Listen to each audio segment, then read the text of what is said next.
Hello student, RPSC के regarding atomic structure अपन ने पूरी डिस्कस की थी। अब उससे रिलेटेड प्रीवियस ईयर की जो सारी प्रॉब्लम है वो अपन सोल्व करेंगे। 2011 से लेके 2024 तक जितने भी केमिस्ट्री से रिलेटेड पेपर हुए हैं, चाहे केमिस्ट का हो, चाहे सेकंड ग्रेड का हो, चाहे फर्स्ट ग्रेड का हो, चाहे असिस्टेंट प्रोफेसर का हो, कोई सा भी हो, जितने भी पेपर हुए हैं उन सब से रिलेटेड एटॉमिक स्ट्रक्चर की सारी प्रॉब्लम यहाँ पे सोल्व करेंगे। तो फर्स्ट क्वेश्चन है, फॉस्फोरस परमाणु में 3 अयुग्मित इलेक्ट्रॉन की उपस्थिति का स्पष्टीकरण दिया जा सकता है। बिल्कुल सिंपल सा है। फॉस्फोरस परमाणु में इलेक्ट्रॉन के स्पष्टीकरण 3 अनपेड इलेक्ट्रॉन, आपको पता है इसके लास्ट वैलेंस शेल में इसका जो इसका नॉर्मली इलेक्ट्रॉनिक कॉन्फ़िगरेशन होता है इस फैमिली का, वो होता है NS2 NP3। तो लास्ट वाले में 3 इसमें क्या अनपेड इलेक्ट्रॉन। तो अनपेड इलेक्ट्रॉन के बारे में अपन किस वाले नियम से बताएंगे? हुंड्स के नियम से। ये आपको मैंने समझाया भी था। हुंड्स के नियम के अकॉर्डिंग कैसे कि आप युग्मन तब तक नहीं करवाओगे जब तक आप एक एक इलेक्ट्रॉन सारे कक्षकों में नहीं भर देते। तो बिल्कुल सिंपल सा है, इसका क्या हो जाएगा? हुंड का नियम। नेक्स्ट क्वेश्चन है, देखो, how many orbitals will be present in third shell. तो हाउ मेनी ऑर्बिटल्स यानी थर्ड सेल के अंदर कितने ऑर्बिटल प्रेजेंट है। एन की वैल्यू कितनी है? 3। थर्ड सेल के लिए पूछा है। तो नंबर ऑफ ऑर्बिटल के लिए अपन क्या करते हैं? एन स्क्वायर करते हैं। एन स्क्वायर यानी 3 का स्क्वायर कितना हो जाएगा? 9। तो कितने ऑर्बिटल होंगे इसमें? 9। बिल्कुल सिंपल सा है।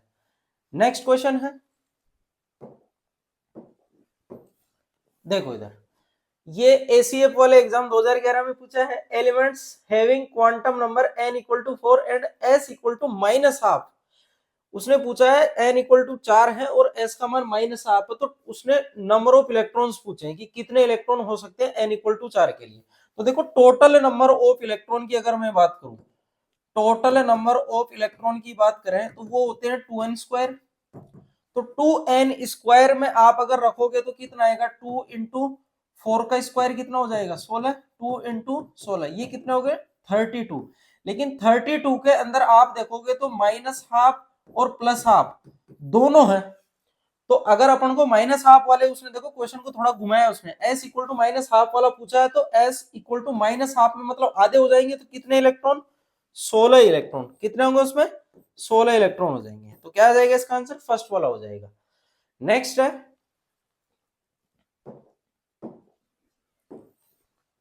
देखो, ये भी एसीएफ में पूछा है इसने कि number of unpaired electron present in chromium atom. देखो, क्रोमियम और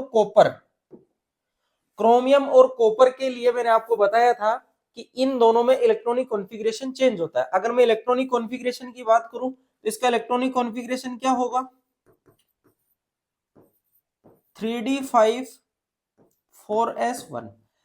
3d के अंदर 4 नहीं भर के अपन 5 भरते हैं। 5 क्यों? क्योंकि हाफ फील्ड वाला जो इलेक्ट्रॉनिक कॉन्फ़िगरेशन है वो एक्सचेंज एनर्जी की वजह से ज्यादा स्टेबलाइजेशन में चला जाता है। अगर आप इसके अंदर देखोगे तो नंबर ऑफ अनपेड इलेक्ट्रॉन पूछे, तो अनपेड इलेक्ट्रॉन यहाँ पे 5 तो किस में है? डी में। और एक किस में है? एस में। तो टोटल कितने अनपेड इलेक्ट्रॉन हो गए इसमें? 6 अनपेड इलेक्ट्रॉन हो गए। देखो, 5 नहीं होंगे इसमें। स्टूडेंट कई बार देख के कि D5 है तो D5 वाला कैसे? तो 5 और 5 उसने पहले ऑप्शन में ही दे रखा है। तो 5 नहीं करना है इसमें। क्या होंगे इसमें? 6, क्योंकि एक एस में भी पड़ा है। ठीक है। नेक्स्ट क्वेश्चन है,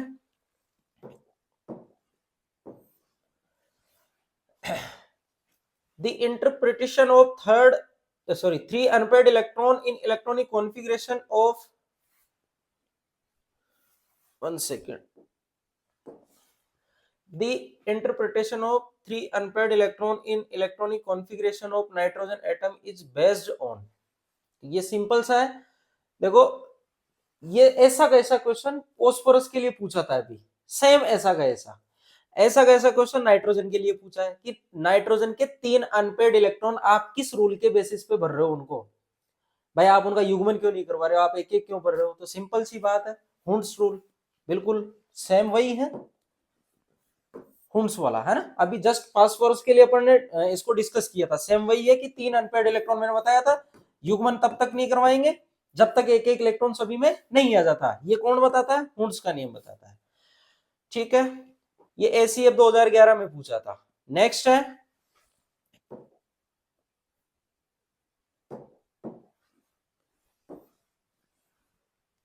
नेक्स्ट क्वेश्चन है the compound of alkaline earth metal have the following magnetic nature.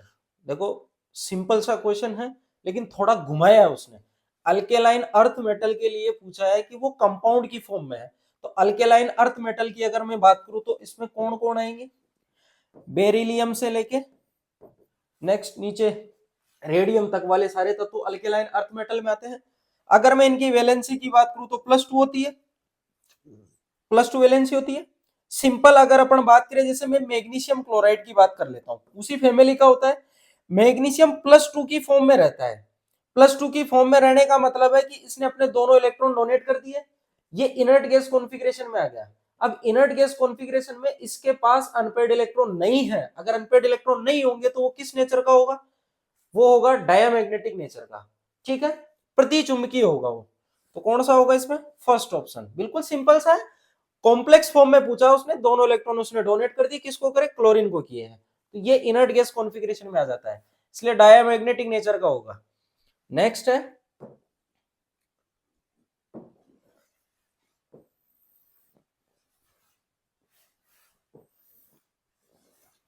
RPSC chemist वाले एग्जाम में 2011 के में काफी केमिस्ट्री के एटॉमिक स्ट्रक्चर से क्वेश्चन आए हैं इसके केमिस्ट वाले पेपर में। केमिस्ट वाले में इसने ज्यादा क्वेश्चन दिए हैं यहाँ से। देखो which one of the following oxide of nitrogen is iso electronic with CO2। बिल्कुल सिंपल सा है, CO2 में इलेक्ट्रॉन काउंट कर लो और इनमें से इलेक्ट्रॉन काउंट कर लो। जो भी इलेक्ट्रॉनों में समान होगा वही क्या होगा, आइसो इलेक्ट्रॉनिक होगा। अगर मैं बात करूं CO2 में इलेक्ट्रॉन की, तो CO2 के अंदर कितने इलेक्ट्रॉन होंगे, कार्बन में कितने होते हैं 6, ऑक्सीजन में कितने होते हैं 8, तो 2 है तो कितने हो जाएंगे 14। तो 8 सॉरी 6 और 14 कितने हो गए, सॉरी 16 होंगे ना, 8 और 8 16, 16 और से कितने हो गए 22। तो 22 इलेक्ट्रॉन काउंट कर लो आप। देखो इधर नाइट्रोजन में यहाँ पे कितने होंगे 7 और इधर कितने होंगे 16, 16 और 7 तो 22 नहीं होंगे। दूसरे में चलो, नाइट्रोजन के पास कितने 7, 2 है तो 14, 14 और ऑक्सीजन में 8 तो कितने हो गए 22। तो कौन सा वाला, यही है N2O। बाकी में आप निकालोगे तो इसमें 22 इलेक्ट्रॉन नहीं होंगे। तो N2O क्या है, आइसो इलेक्ट्रॉनिक है किसका, CO2 का। ठीक है, नेक्स्ट क्वेश्चन है, नेक्स्ट है देखो principal azimuthal and magnetic quantum number are respectively related to. इसने पूछा है कि ये क्वांटम नंबर किसके बारे में बताती है। तो प्रिंसिपल क्वांटम नंबर अपन को क्या बताती है, ये बताती है एनर्जी या बताती है साइज, एनर्जी और साइज के बारे में। अगर मैं बात करूं एजीमुथल की, तो एजीमुथल अपन को बताती है सब सेल के बारे में या ऑर्बिटल की आकृति के बारे में। मैग्नेटिक क्वांटम नंबर अपन को बताती है ओरिएंटेशन ऑफ ऑर्बिटल, कक्षकों के अभिविन्यास के बारे में बताती है।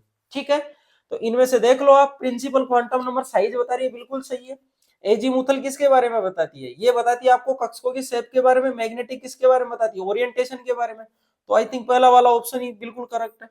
ठीक है, पहला वाला ऑप्शन ही क्या है इसका करेक्ट ऑप्शन है, साइज शेप एंड ओरिएंटेशन। बिल्कुल सिंपल सा क्वेश्चन है। नेक्स्ट है देखो, नेक्स्ट क्वेश्चन है which set of quantum number is not possible from the following.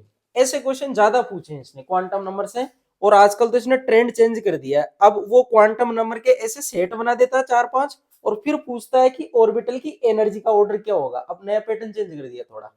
ठीक है, ऐसे क्वेश्चन भी आएंगे आगे। ये भी केमिस्ट्री का है 2011 का। देखो कौन सा सेट इसमें पॉसिबल नहीं है, आप निकाल सकते हो बिल्कुल। इसके लिए कुछ चीजें आपको पता रहना जरूरी है, वो क्या है देखो, एन कोई से भी मान हो सकते हैं प्रिंसिपल क्वांटम नंबर के, जीरो को छोड़ के, एक से लेके इनफाइनाइट तक। एन के लिए एल के जो मान होंगे हमेशा वो जीरो से लेके n-1 होंगे, ध्यान रखना, जीरो से लेके n-1। अगर आपको ये पता है तो आप आराम से कर लोगे इसको। देखो इधर एन की वैल्यू 3 है, एल की वैल्यू 2 बिल्कुल हो सकती है, एन की वैल्यू के लिए एल की वैल्यू 2 बिल्कुल हो सकती है, एम की वैल्यू 0 बिल्कुल हो सकती है, एस की वैल्यू, एस की वैल्यू से तो आप देख लेना, या तो प्लस आप दिखाई देगा या माइनस आप दिखाई देगा, ऐसा हो सकता है।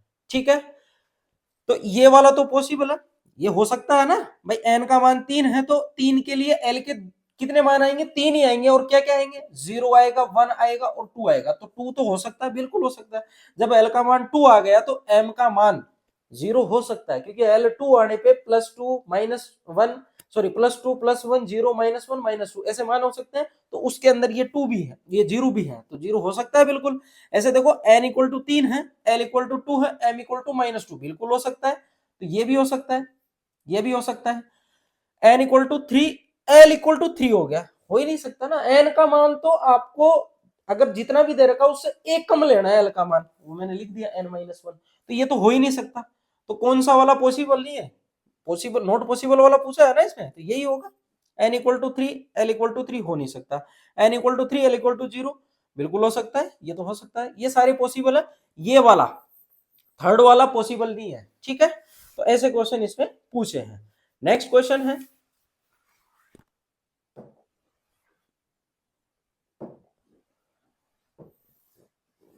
देखो इधर, the minimum number of unpaired electron are present in the element having atomic number.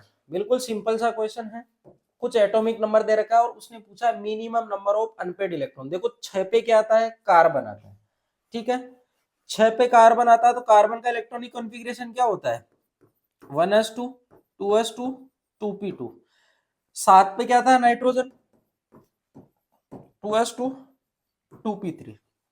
8 पे क्या था, ऑक्सीजन, 1s2 2s2 2p4। 9 पे क्या आता है, फ्लोरीन, 1s2 2s2 2p5। उसने पूछा है minimum number of unpaired electron. अगर आप यहाँ ऑक्सीजन में देखोगे तो 2 आपको क्या दिखाई देंगे, इलेक्ट्रॉन दिखाई देंगे अनपेड वाले। इधर देखोगे तो 3 दिखाई देंगे, इधर देखोगे तो 2 दिखाई देंगे। लेकिन आप जैसे ही फ्लोरीन वाले में जाओगे तो आपको 1 दिखाई देगा। तो कौन सा होगा, एटॉमिक नंबर 9 वाले में अनपेड इलेक्ट्रॉन कम होंगे। तो ऐसे इजी इजी क्वेश्चन पूछे हैं। नेक्स्ट क्वेश्चन है, देखो, isotone A, B and C have mass number 30 31 32 respectively. Atomic number of B is 15. Number of proton in A and C are, देखो उसने बी वाले का आपको क्या दिया है, उसने एटॉमिक नंबर दिया है और इन सब का मास नंबर दे रखा है। और फिर बोला है कि ये सब क्या है, आपस में एक दूसरे के आइसोटोन है, यानी इनके अंदर न्यूट्रॉनों की संख्या क्या है, सभी में सेम है। तो आपको ए और सी का क्या निकालना है, आपको या तो आप एटॉमिक नंबर बोल लो या आप प्रोटोनों की संख्या बोल लो, दोनों बात वही है। तो आप निकाल सकते हो। देखो ए उसने दिया है ए बी और सी, ऐसे है ना।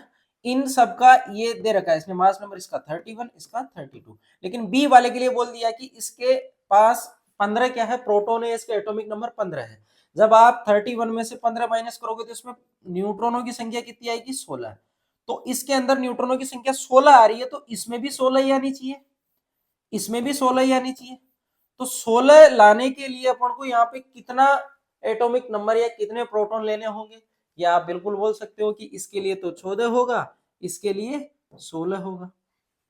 सिंपल सी बात है ना। ए वाले के लिए तो 14 प्रोटॉन होंगे या 14 एटॉमिक नंबर, सी वाले के लिए 16। तो दोनों ए और सी के लिए कितना हो जाएगा, 14 और 16। बिल्कुल सिंपल सा है, आराम से निकाल सकते हो। नेक्स्ट क्वेश्चन है,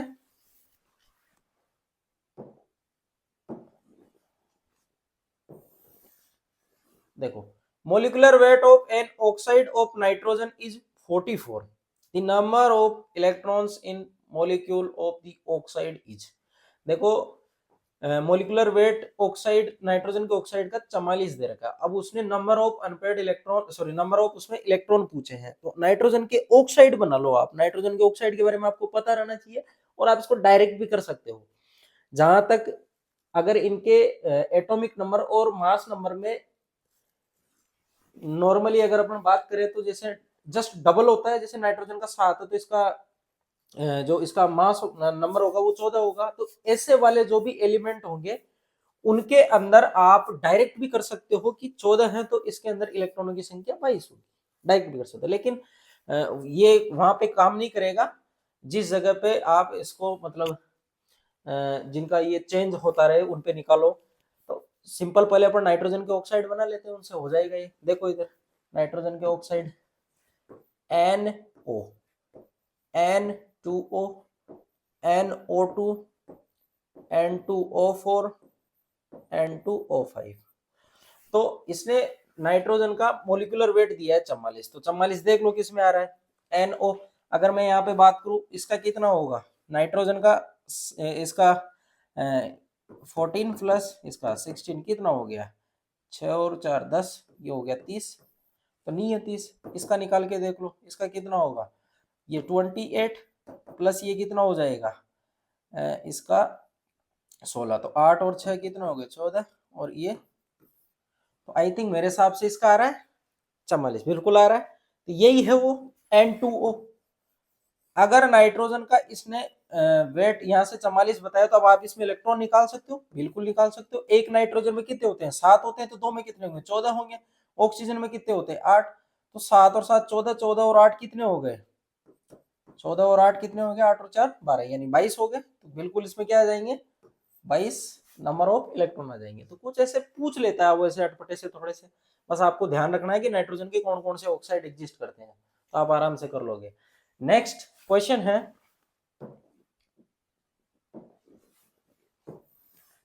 देखो एन अल्फा पार्टिकल इज, मैंने आपको जब एटॉमिक स्ट्रक्चर पढ़ाई थी तब भी मैंने इंपॉर्टेंट मार्क लगा के बताया था कि इसको तो डायरेक्ट ही पूछता है वो। अल्फा पार्टिकल के बारे में पूछा उसने, तो अल्फा पार्टिकल्स मैंने आपको बताया था ये क्या होते हैं, हीलियम के नाभिक होते हैं।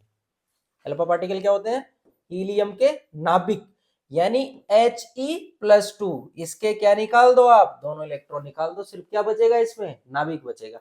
ठीक है, तो इसमें देखो कौन सा ऑप्शन होगा, hydrogen atom divided of electron नहीं है, हीलियम आइसोटोन नहीं है, फालतू के दे रखे सब। देखो इसमें एक दिखाई दे रहा होगा डबली आयोनाइज हीलियम एटम, डबली का मतलब 2 4 हजार का है, बिल्कुल यही होगा सेकंड वाला। सिंगली हीलियम आयन, सिंगली वाला नहीं होता है। हीलियम नाभिक क्या होता है, जिसमें दोनों इलेक्ट्रॉन निकाल दो सिर्फ नाभिक ही बचेगा। तो कौन सा हो जाएगा इसमें, थर्ड ऑप्शन इसका सही हो जाएगा। ये फर्स्ट ग्रेड में आपके पूछा हुआ है ऐसा क्वेश्चन, तो बिल्कुल सिंपल से है। आइए बात करते हैं नेक्स्ट। देखो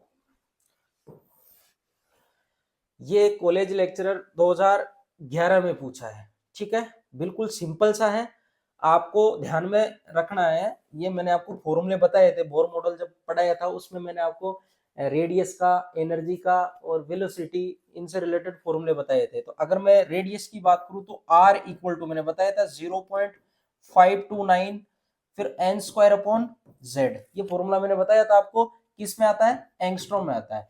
ये जो 0.529 है इसी को अपन क्या बोलते हैं, बोर रेडियस, या मैं इसको A0 बोल सकता हूं। ठीक है, A0 बोर रेडियस ही होती है, और किस में होती है, एंगस्ट्रॉम में होती है। इसका मान कितना होता है 0.529 इंटू 10⁻⁻10 मीटर। अगर मैं इसको थोड़ा सा अरेंज करूं तो इसको मैं ऐसा लिख सकता हूं 52.9 इंटू 10⁻⁻12, या इसी को लिख सकता हूं 52.9 पिकोमीटर, लिख सकते हैं ऐसा। तो आप इसमें से देखो, ये थोड़ा सा इसमें डिजिट आगे पीछे दे रखी है, क्वेश्चन में ही दिक्कत थी। अगर आप इनको ऑप्शन वाइज सोल्व करोगे तो देखो ये वाला तो हो नहीं सकता, ठीक है, क्योंकि 0.529 एंगस्ट्रॉम होता है, ये नहीं होगा। अगर आप इसको देखोगे 0.529 इंटू 10⁻⁻11 दे रखा है, अगर ये -10 मीटर दे रखा होता तो यही हो जाता, लेकिन ये नहीं होगा। उसके बाद ये हो ही नहीं सकता। उसके बाद देखो ये 52.17 पिकोमीटर, ये मोस्ट अप्रोप्रिएट इसका आंसर होगा। ठीक है, तो कौन सा होगा, 4 वाला हो जाएगा ना, मैंने इधर लिखा ना 52.9, ये थोड़ा सा इसने मिस्टेक कर दी, या 9 आना चाहिए था। ठीक है, तो कौन सा हो जाएगा, 4th वाला हो जाएगा, बिल्कुल सिंपल सा क्वेश्चन है। नेक्स्ट है, देखो नेक्स्ट क्वेश्चन है, ये आपके सेट वाले एग्जाम में पूछा है। देखो 2012 में लास्ट टाइम हुआ था, उसके बाद अभी लास्ट ईयर हुआ था सेट का एग्जाम, तो काफी टाइम पहले ये क्वेश्चन पूछा हुआ है। The screening effect is maximum for electron in, इसने स्क्रीनिंग इफेक्ट पूछा है। मैंने आपको जब इलेक्ट्रॉनिक कॉन्फ़िगरेशन बताया था तो तब मैंने आपको पेनिट्रेशन पावर समझाई थी, और मैंने आपको ये भी बताया था किसके अंदर इसकी रिपल्सन की टेंडेंसी इलेक्ट्रॉनों में ज्यादा होती है, और कौन न्यूक्लियस को ज्यादा सील्ड करता है, सारी चीजें मैंने बताई है आपको। तो आप बिल्कुल देख सकते हो, स्क्रीनिंग इफेक्ट का मतलब होता है जो न्यूक्लियस होता है उसको कवर कौन ज्यादा करेगा, जो गोलाकार होगा वही करेगा भाई, जिनकी लोब अलग अलग साइड में है वो तो कहां से करेंगे, जो न्यूक्लियस को चारों तरफ से कवर करे वही ज्यादा सील्ड करेगा, वही ज्यादा स्क्रीनिंग इफेक्ट लाएगा। तो किस में होती है टेंडेंसी? एस ऑर्बिटल में। ठीक है, ये लिख लेना आप। स्क्रीनिंग पावर, स्क्रीनिंग पावर किसकी होती है? एस की ज्यादा होती है, पी की कम, डी क्यू से कम, एफ क्यू से कम। या आप इसको बोल सकते हो पेनिट्रेशन पावर। पेनिट्रेशन पावर भी किसकी होती है भाई? जो न्यूक्लियस के जितना पास रहेगा वो अंदर की साइड ज्यादा जाएगा, तो पेनिट्रेशन पावर भी किसकी होगी? एस की ज्यादा होगी। तो दोनों सही है। ठीक है, एस ऑर्बिटल होगा। नेक्स्ट क्वेश्चन है, how many significant figure are in. देखो सेट जैसे एग्जामों में ऐसे क्वेश्चन पूछे हैं, सिग्निफिकेंट फिगर भी पूछ लिया उसने। बिल्कुल सिंपल सा है। यहाँ ये 0.7040 यहाँ पॉइंट लगा हुआ है। ठीक है, इस जगह पे क्या है? पॉइंट लगा हुआ है। तो इस जगह पे अगर आप देखोगे पॉइंट है, तो लास्ट की जितनी भी डिजिट आपको दिखाई दे रही है वो सब क्या है? सिग्निफिकेंट फिगर में। तो कितने इसमें देखो, 7, 1 2 3 4, 4 है। क्या जाएगा इसमें? 4 आंसर हो जाएगा। ठीक है, ये इसके कुछ रूल्स होते हैं, आप एनसीईआरटी में पढ़ लेना, इसमें रूल्स वगैरह दे रखे हैं। ठीक है, वहां देख लेना सिग्निफिकेंट फिगर कैसे फाइंड आउट किए जाते हैं। ऐसे क्वेश्चन पूछ लेता है वो, तो ऐसी छोटी चीजें भी आपको क्लियर करते हुए चलना है। देखो नेक्स्ट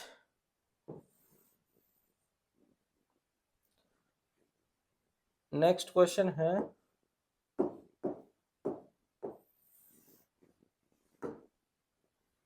ये हो गया। नेक्स्ट ये आरपीएससी सेकंड ग्रेड 2013 में पूछा हुआ क्वेश्चन है। सिंपल सा क्वेश्चन है, the total number of orbital associated with the principal quantum number n equal to 4। n equal to 4 के लिए उसने टोटल नंबर ऑफ ऑर्बिटल्स पूछे हैं। तो टोटल नंबर ऑफ ऑर्बिटल्स बिल्कुल आप निकाल सकते हो। टोटल नंबर ऑफ ऑर्बिटल्स निकालने का फॉर्मूला मैंने बताया था, n स्क्वायर होता है। 4 का स्क्वायर कितना होगा? 16 होगा। और आप दूसरे तरीके से भी निकाल सकते हो, n के लिए l के मान निकाल लो आप। n के लिए आप क्या निकाल लो? l के मान। तो कितने आएंगे l के मान? 0 होगा, 1 होगा, 2 होगा, 3 होगा। 0 का मतलब s, 1 का मतलब p, 2 का मतलब d, 3 का मतलब f। s में 1 ऑर्बिटल, p में 3 ऑर्बिटल, d में 5 ऑर्बिटल, f में कितने होते हैं? 7 ऑर्बिटल। जोड़ दो सभी को, 7 और 5 12, 12 और 4 16। और डायरेक्ट भी आप निकाल सकते हो, कैसे? n स्क्वायर से। n स्क्वायर कर लो, 4 का स्क्वायर कितना? 16। ये भी आपको नंबर ऑफ ऑर्बिटल दे देगा। तो दोनों से कर सकते हो आप, सिंपल है बिल्कुल। कितने हो जाएंगे? 16 हो जाएंगे। ऐसे ऐसे इजी क्वेश्चन पूछे उसने। नेक्स्ट देखो, नेक्स्ट क्वेश्चन है, ये भी आरपीएससी फर्स्ट ग्रेड 2013 वाली वैकेंसी में पूछा। An electron has a spin quantum number +12 and a magnetic quantum number -1, it can not be present in following orbital. ये कौन से वाले ऑर्बिटल में नहीं हो सकता है? तो शकल देख के ही करने वाला क्वेश्चन था। एल का मान एस के लिए 0 होता है, तो जब एल ही 0 है तो एम एल के तो मान ही नहीं आ सकते ना। तो एम एल के यहाँ इसने पूछा है कि -1 मान दे रखा है, देखो -1। तो ये -1 पी के लिए हो सकता है, डी के लिए भी हो सकता है, और एफ के लिए भी हो सकता है। सब में आएगा -1। किस में नहीं आता? एस वाले में नहीं आएगा। एस के लिए क्या होता है? एल इक्वल टू 0 होता है, एम एल भी क्या होते हैं? 0 होते हैं। लिख लेना, एस वाले के लिए नहीं होगा। ऐसे देखो इजी क्वेश्चन पूछे, बिल्कुल सिंपल से है। देखो नेक्स्ट क्वेश्चन है, ये भी आपका फर्स्ट ग्रेड वाला है। Maximum number of electron in an orbit is given. अब तो उसने फॉर्मूला ही पूछ लिया मैक्सिमम नंबर ऑफ इलेक्ट्रॉन का। देखो दोनों फॉर्मूले दे रखे हैं उसने, एक तो नंबर ऑफ ऑर्बिटल्स का भी दे रखा है और मैक्सिमम नंबर ऑफ इलेक्ट्रॉन का भी दे रखा है इसने। ठीक है, ऑर्बिट ये तो किसका है? Total number of orbital. अब आपको पता होना चाहिए कि एक ऑर्बिटल में 2 इलेक्ट्रॉन आ सकते हैं, तो एन स्क्वायर में कितने आएंगे? 2n square. सिंपल सी बात है। तो मैक्सिमम नंबर ऑफ इलेक्ट्रॉन किससे निकालेंगे अपन? 2n स्क्वायर से निकालेंगे। सिंपल सा क्वेश्चन है। ठीक है, नेक्स्ट देखो, नेक्स्ट क्वेश्चन है, ये भी आपके आरपीएससी फर्स्ट ग्रेड 2013 वाला है। 2 एलिमेंट्स आर प्रेजेंटेड एज ये सिंबल दे रखे हैं, बी का दे रखा है the ratio of neutron present in the atom of the electron is. बिल्कुल सिंपल सा क्वेश्चन है, दोनों में न्यूट्रॉन का रेशियो पूछा है, तो इसमें अगर आप निकालोगे तो न्यूट्रॉन कैसे निकालोगे, ऊपर जो इसका मास नंबर है उसमें एटॉमिक नंबर घटा दो। तो ए और बी की अगर मैं बात करूं, ए और बी की, तो ए के अंदर कितने आएंगे 20, बी के अंदर कितने आएंगे, बी के अंदर अगर देखोगे आप तो 35 और 35 ये 70 है ना, तो ये लगभग आई थिंक मेरे हिसाब से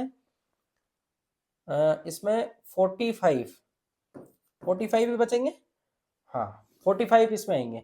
तो दोनों में आप इसमें न्यूट्रॉनों की संख्या निकाल लिए। अब आप इसको सिंपल रेशियो में ले लो, 5 से कितने टाइम कट रहा है, 4 टाइम, 5 से कितने 9 टाइम, तो 4:9 रेशियो दिखाई दे रहा है इसमें, बिल्कुल ये थर्ड वाला 4:9 रेशियो। सिंपल है, कुछ भी नहीं है, बस थोड़ी बहुत इसमें आपको न्यूट्रॉनों की संख्या निकालनी है और सिंपल रेशियो में आपको देखना है इसको, ऐसे क्वेश्चन पूछता है वो। देखो नेक्स्ट है, देखो which of the following element does not have n-1 d10 ns2 configuration. देखो कौन सा वाला ये कॉन्फ़िगरेशन नहीं रखता है, बिल्कुल सिंपल सी बात है, फुली फिल्ड वाला कॉन्फ़िगरेशन है। फुली फिल्ड वाले कॉन्फ़िगरेशन की अगर आप बात करोगे तो उसमें आपको बखूबी पता है, देखो copper AgAu, zinc cadmium Hg और कॉपरनीशियम। ध्यान रखना ये खोज लिया गया है तत्व है ना, अब नीचे वेकेंट नहीं है, ये कॉपरनीशियम। अगर इनकी बात करें अपन तो ये जो एलिमेंट है सारे के सारे नॉन ट्रांजिशन एलिमेंट वाली कैटेगरी में आते हैं। इनके अंदर नॉन ट्रांजिशन एलिमेंट वाला कॉन्फ़िगरेशन रहता है, वो क्या है D10 NS2 ये वाला। ये फुली फिल्ड वाला कॉन्फ़िगरेशन इनमें रहता है, इनको नॉन ट्रांजिशन एलिमेंट भी बोलते हैं। और इसने पूछा कि कौन सा नहीं रखता है, तो इनमें से कोई दे रखा है इसमें, देख लो आप, देखो जिंक में तो रहता है, कैडमियम में रहता है, Ag में रहता है, किस में नहीं रहता, ये वाला। तो कौन सा वाला हो जाएगा Au। Au के अंदर 9 इलेक्ट्रॉन मतलब D10 रहता है और उसके अंदर NS1 हो जाता है वो, ठीक है, बिल्कुल सिंपल सा है। नेक्स्ट क्वेश्चन की अगर बात करें तो ये आरपीएससी फर्स्ट ग्रेड का क्वेश्चन है, which of the following is diamagnetic ion. तो बिल्कुल निकाल सकते हो आप, सारे आयन का आपको पहले इलेक्ट्रॉनिक कॉन्फ़िगरेशन पता रहना चाहिए। देखो टाइटेनियम +4 दे रखा है, स्कैंडियम, टाइटेनियम। टाइटेनियम की अगर मैं नॉर्मली बात करूं तो उसका इलेक्ट्रॉनिक कॉन्फ़िगरेशन क्या होगा D2S2, यही होगा, टाइटेनियम D2S2 होगा। +4 में दे रखा है, सारे इलेक्ट्रॉन निकाल दिए D0S0, ठीक है, तो मेरे हिसाब से यही हो जाएगा, आई थिंक यही हो जाएगा, ठीक है ना। डायमैग्नेटिक पूछा, फिर भी आप एक बार देख लो। क्रोमियम की बात करें तो इसमें क्या होगा D5S2 सॉरी D5S1, +3 में है तो एक यहां से गायब कर दो, दो यहां से कर दो, तो फिर ये कितने बचेंगे D3 में तो अनपेड इलेक्ट्रॉन बचेंगे। इधर आप स्कैंडियम, टाइटेनियम और ये वेनेडियम वाला है, वेनेडियम में रहता है कितना D3S2, +3 की बात करा, दो यहां से निकाल दो, एक यहां से, तो कितना बच जाएगा D2 बच जाएगा, तो ये भी होगा। और कॉपर का क्या होता है D10S1, तो दो में है तो एक यहां से निकाल दो, एक यहां से, तो कितना बचेगा D9, तो इसमें भी एक अनपेड इलेक्ट्रॉन बचेगा, कौन सा वाला है टाइटेनियम +4, इसके अंदर एक भी अनपेड इलेक्ट्रॉन नहीं है, तो ये कैसा हो जाएगा डायमैग्नेटिक नेचर का हो जाएगा। सिंपल क्वेश्चन है। नेक्स्ट देखो इधर नेक्स्ट क्वेश्चन है, ये सेट वाले एग्जाम में पूछा है इसमें, देखो फिर सिग्निफिकेंट फिगर का पूछ लिया।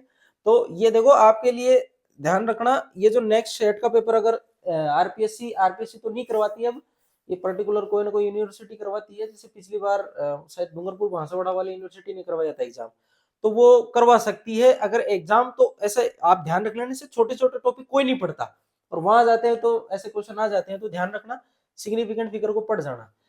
देखो इसमें सिग्निफिकेंट फिगर पूछे इसने, तो आप आराम से निकाल सकते हो, इसमें सिंपल है, ये सारे के सारे काउंट कर लो कितने हैं, 5 है, तो 5 हो जाएंगे इसमें सिग्निफिकेंट फिगर, ये सिंपल से है।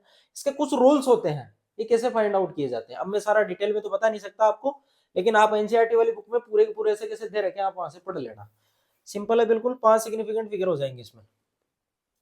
देखो नेक्स्ट क्वेश्चन है, ये केमिस्ट वाले एग्जाम 2014 में पूछा है। देखो the value of N and L quantum number for subshell 3D are respectively. उसने 3D वाले के लिए क्या पूछा है, 3D वाले के लिए उसने पूछा है एन और एल की वैल्यू। देखो ये ऑप्शन थोड़े पास पास हो रखे हैं तो मैं इनको दिखा देता हूं। फर्स्ट में दो हैं, दूसरे वाले ऑप्शन में ये है, और तीसरे वाले ऑप्शन में ये है, और चौथे वाले ऑप्शन में ये ऐसे दे रखा है। ठीक है, तो उसने 3D सेल के लिए, उसने 3D के लिए क्या पूछा है, एक तो एन पूछा, एक एल पूछा। तो सिंपल सी बात है, एन तो जो आगे लिखा हुआ रहता है ऑर्बिटल के आगे वही हो जाएगा, और डी के लिए एल का मान फिक्स होता है, कभी चेंज ही नहीं होता। तो 3 और 2 दिखाई दे रहा है कहीं पे, बिल्कुल है। कौन सा वाला, सेकंड वाला, 3 और 2 हो जाएगा, सिंपल सा है। ठीक है, नेक्स्ट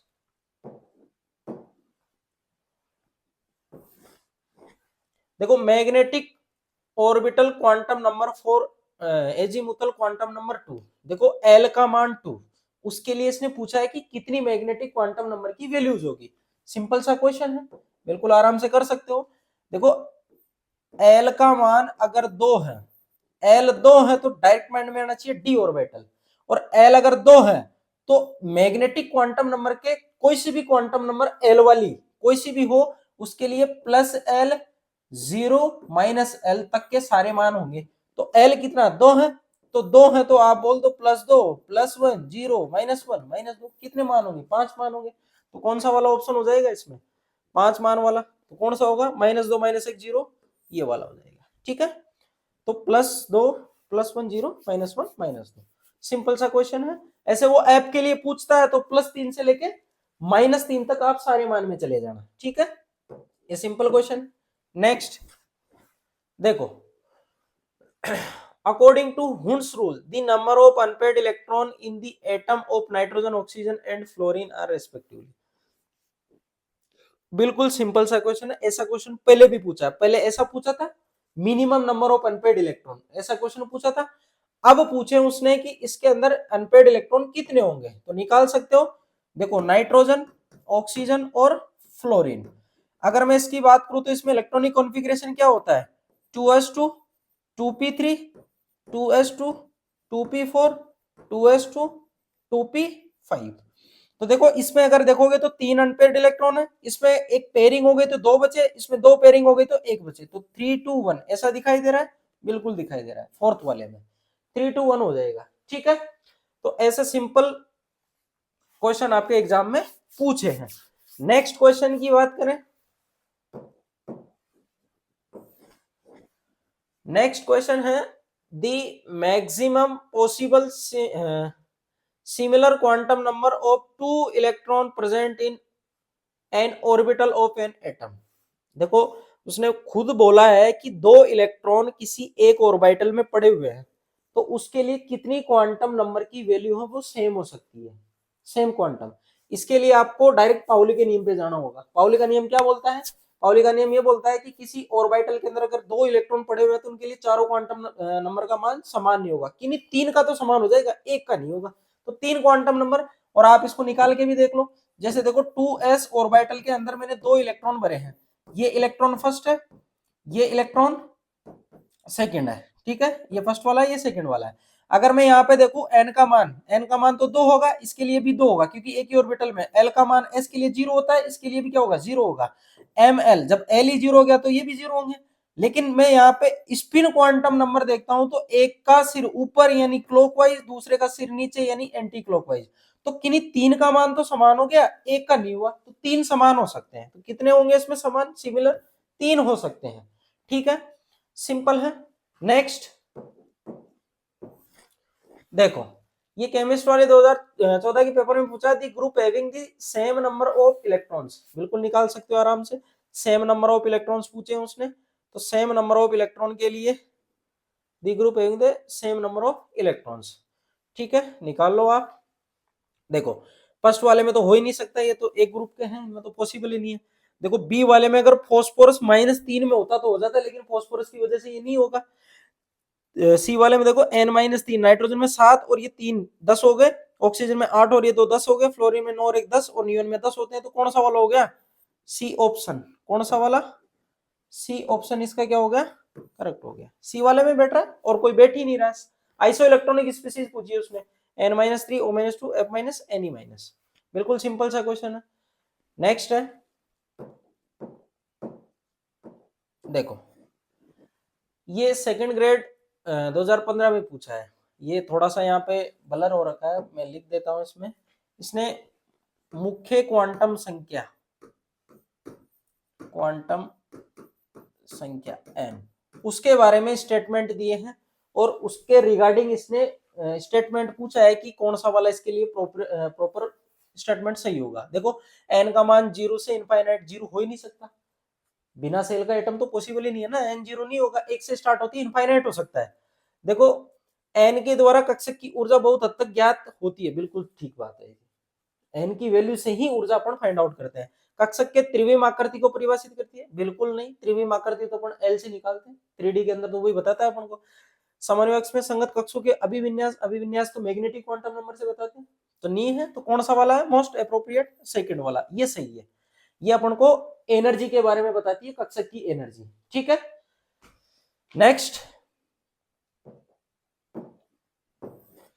देखो, नेक्स्ट क्वेश्चन है, out of the following pair of electron the electron pair present in degenerate orbital। देखो इसने टर्म दी है degenerate orbital की। अब आपको पता होना चाहिए, मैंने बताया था आपको, डीजनरेट और नॉन डीजनरेट ऑर्बिटल किन्हें बोलते हैं। डीजनरेट ऑर्बिटल वो होते हैं जिनकी सबकी एनर्जी समान होती है और उनके वेव फंक्शन अलग अलग होते हैं, एनर्जी समान होगी। और नॉन डीजनरेट में एनर्जी ही उनकी क्या हो जाती है, असमान हो जाती है। तो एनर्जी समान कब होगी, जब ऑर्बिटल की क्वांटम नंबर समान होगी। Quantum number, main principal quantum number देख ले अपन। तो देखो इधर ऐसा सेट अपन को ढूंढना है, n इक्वल टू 3 है, l इक्वल टू 2, बिल्कुल पॉसिबल हो सकता है ये, n equal to 3, l equal to 2।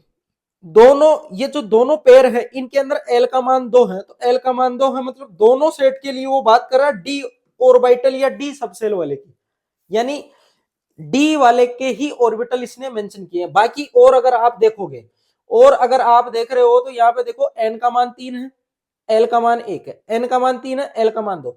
यहां तो निकल के आ रहा है p, यहां निकल के आ रहा है d, p और d डिजनरेट थोड़ी होते हैं, ये तो अलग अलग हो गए। अगर मैं बात करूं यहाँ पे n का मान 3, l का मान 2, बिल्कुल ये किसके लिए, d के लिए, n का मान 3, l का मान -2 तो हो ही नहीं सकता, इसका मान 0 से लेके प्लस में ही होता है, माइनस में नहीं जाएगा, तो ये तो हो ही नहीं सकता। इधर देखो n का 4 है, l का 1, बिल्कुल हो सकता है p होगा, ये हो सकता है बिल्कुल 2 होगा, ये d हो सकता है। तो p और d तो नॉन डिजनरेट हो गया, अलग अलग हो गए, तो डिजनरेट का एक ही सेट है, कौन सा वाला, फर्स्ट वाला। तो कौन सा सही हो जाएगा अपने, फर्स्ट वाला इसमें करेक्ट आंसर होगा, ठीक है।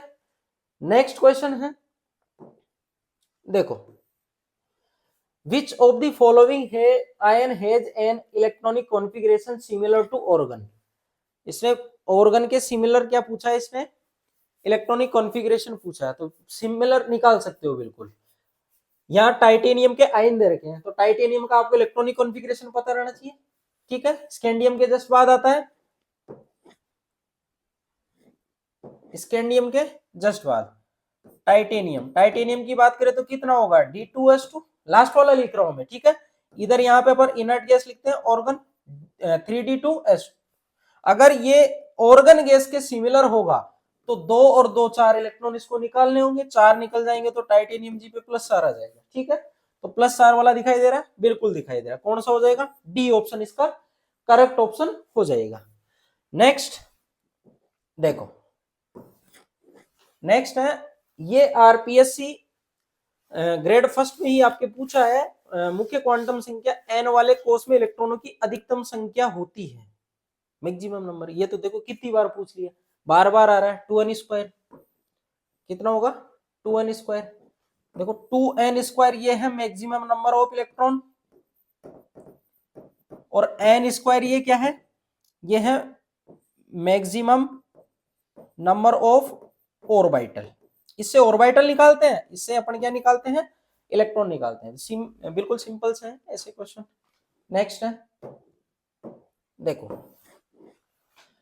ये भी आपके ग्रेड फर्स्ट में पूछा है, निम्नलिखित में से कौन सा कथन कैथोड किरणों के लिए सही है ना, कौन सा कथन सही नहीं पूछा है, इनकरेक्ट पूछा है। तो इनकरेक्ट के लिए बिल्कुल देखो, मैंने आपको एटॉमिक स्ट्रक्चर में कैथोड और एनोड सारे मैंने इनके कैरेक्टरिस्टिक फीचर बताए हैं मैंने, और मैंने इंपॉर्टेंट मार्क भी करवाया कि आरपीएससी में सीधा पूछता है और एक ही जगह से क्वेश्चन पूछता है इनके कि इनका नेचर गैस पे डिपेंड करता है या नहीं करता, वही पूछता है डायरेक्ट, सिंपल सा। आप बिल्कुल देखो, देखो कैथोड किरणें कैथोड से आरंभ होकर एनोड की ओर गमन करती है, बिल्कुल, तभी तो कैथोड किरणें बोल रहे हैं उनको, कैथोड से ही तो जाएगी, तो सही है। विद्युत अथवा चुंबकीय क्षेत्र की अनुपस्थिति में सीधी रेखा में गमन करती है, बिल्कुल करती है। मैग्नेटिक और इलेक्ट्रिक फील्ड लाओगे तो डेविएट हो जाती है, नहीं तो सीधी चलती है। कैथोड किरणों के लक्षण, कैथोड किरण नलिका के इलेक्ट्रोड के पदार्थ एवं उपस्थित गैस की प्रकृति पर निर्भर करता है, बिल्कुल नहीं करता। कैथोड किरणें बोलते हैं इलेक्ट्रॉन को, और इलेक्ट्रॉन किसी भी एलिमेंट में से निकालोगे तो वो इलेक्ट्रॉन सेम प्रकार का ही होगा। इलेक्ट्रॉन क्या होगा? सेम प्रकार का। इलेक्ट्रॉन ऐसा थोड़ी कि सोडियम के अंदर तो इलेक्ट्रॉन अलग है, मैग्नीशियम के अंदर अलग है, पॉसिबल नहीं है ना। ये हर एक के अंदर एक कैरेक्टरिस्टिक फिक्स होता है, ये डिपेंड ही नहीं करता उस पर। हाँ, आप एनोड किरणों के लिए बोल सकते हो एनोड किरणें डिपेंड करती है, एनोड किरणें गैस पे डिपेंड करती है, बिल्कुल करती है, उसमें आप बोल सकते हो। तो ये क्या हो जाएगा? ये अपना क्या हो जाएगा? इनकरेक्ट हो जाएगा ये वाला। थर्ड, कैथोड किरणों में ऋणावेशित कण होते हैं, बिल्कुल होते हैं। इलेक्ट्रॉन ही तो होती है कैथोड किरणें, होती क्या है? इलेक्ट्रॉन ही होती है, सिंपल है बिल्कुल। ऐसे क्वेश्चन आपके एग्जाम में देखो पूछे जा सकते हैं, ऐसे ये फैक्चुअल क्वेश्चन है, ध्यान रखना। नेक्स्ट देखो, नेक्स्ट क्वेश्चन है, ये भी आपके ग्रेड फर्स्ट में ही पूछा है। L बराबर 4 के लिए कुल कक्षकों की संख्या। देखो, L से रिलेटेड भी मैं आपको फॉर्मूला बता देता हूं, याद रखना। वैसे मैंने पढ़ा रखा पूरे सारा का सारा, सब कुछ एज इट इज ऐसा कैसा समझा रखा है तुम्हें, पूरे लेक्चर के अंदर ढंग से समझा रखा है। L को अगर अपन लेते हुए मैक्सिमम नंबर ऑफ ऑर्बिटल निकाले, maximum number of orbital L को लेते हुए, तो ये होंगे 2L प्लस 1। कितने होंगे? 2L plus 1। अगर आपको L के मान से ही मैक्सिमम नंबर ऑफ इलेक्ट्रॉन निकालने हैं तो आप कुछ मत करो, 2 से मल्टीप्लाई कर दो, क्योंकि एक कक्षक में कितने इलेक्ट्रॉन होते हैं? 2 होते हैं, तो 2L प्लस 1। अब उसने L बराबर 4 के लिए पूछा है, L बराबर 4 रख दो, तो 4 L बराबर, वैसे भी कर सकते हो आप। L बराबर 4 किसके लिए होता है? L बराबर 4 किसके लिए होगा? देखो, 2 D के लिए होता है, 3 किसके लिए होता है? F के लिए। 4 किसके लिए होगा? कोई नेक्स्ट जो ऑर्बिटल आएगा, जैसे G ऑर्बिटल आएगा, उसके लिए होगा। तो आप निकाल सकते हो। जैसे F में कितने ऑर्बिटल होते हैं? F में 7 होते हैं, तो आगे वाले में कितने आएंगे? 9 आएंगे, फिर 11 आएंगे, फिर 13 आएंगे, ऐसे बढ़ते जाएंगे। तो आप इससे भी निकाल सकते हो। L यहाँ पे 4 रखो, 2 गुणा 4 प्लस 1, तो कितना हो जाएगा? 9। तो कितने ऑर्बिटल आएंगे इसमें? 9। इसमें कुल कक्षकों की संख्या आ जाएगी, बिल्कुल सिंपल सा है। ठीक है, नेक्स्ट है, देखो ये भी ग्रेड फर्स्ट वाला ही है। Z बराबर 120 वाले तत्व का स्थान आवर्त सारणी में, ये देखो कुछ क्वेश्चन आवर्त सारणी के अभी तक अपन पढ़े नहीं, लेकिन मैंने डाल दिया, लेकिन सिंपल आप कर सकते हो उनको। 120 वाला तत्व किस स्थान पर आएगा? तो आवर्त सारणी का देखो थोड़ा सा आइडिया, देखो लिथियम वाली फैमिली, ये बेरिलियम वाली फैमिली, बीच में यहाँ पे ये 10 के आ गए डी एलिमेंट, 10, ठीक है, 10 आएंगे सारे। फिर मैं अगर इधर बात करूं तो यहाँ boron, carbon, nitrogen, oxygen, fluorine, ये नहीं होना, ठीक है। इधर लास्ट में ऑग्निशन खोज लिया गया है, लास्ट ही लास्ट का जो तत्व है ऑग्निशन है, 118 पे आता है। कितने पे आता है? 118 पे। अब 118 का इलेक्ट्रॉनिक कॉन्फ़िगरेशन क्या होगा आपको पता है? NH2 NP6, यही होगा। उसने पूछा 120 वाले तत्व, यानी 118 पे आ रहा है, उसके अंदर 118 इलेक्ट्रॉन है। अब 2 इलेक्ट्रॉन और बढ़ा दिए, अगर एक बढ़ता तो 119, 119 वाला कहां आ जाता? यहां आ जाता। 119 वाला यहां था, और 120 वाला कहां आ जाएगा अपने? इस वाले में, यानी सेकंड ग्रुप में। और सेकंड ग्रुप कौन होते हैं? अल्केलाइन अर्थ मेटल, क्षारीय मृदा धातु। तो कौन सा हो जाएगा? क्षारीय मृदा धातु, सेकंड वाला हो जाएगा। सिंपल सा क्वेश्चन था, बस थोड़ा सा आपको ध्यान में रखना था कि 118 पे कौन सा है। नेक्स्ट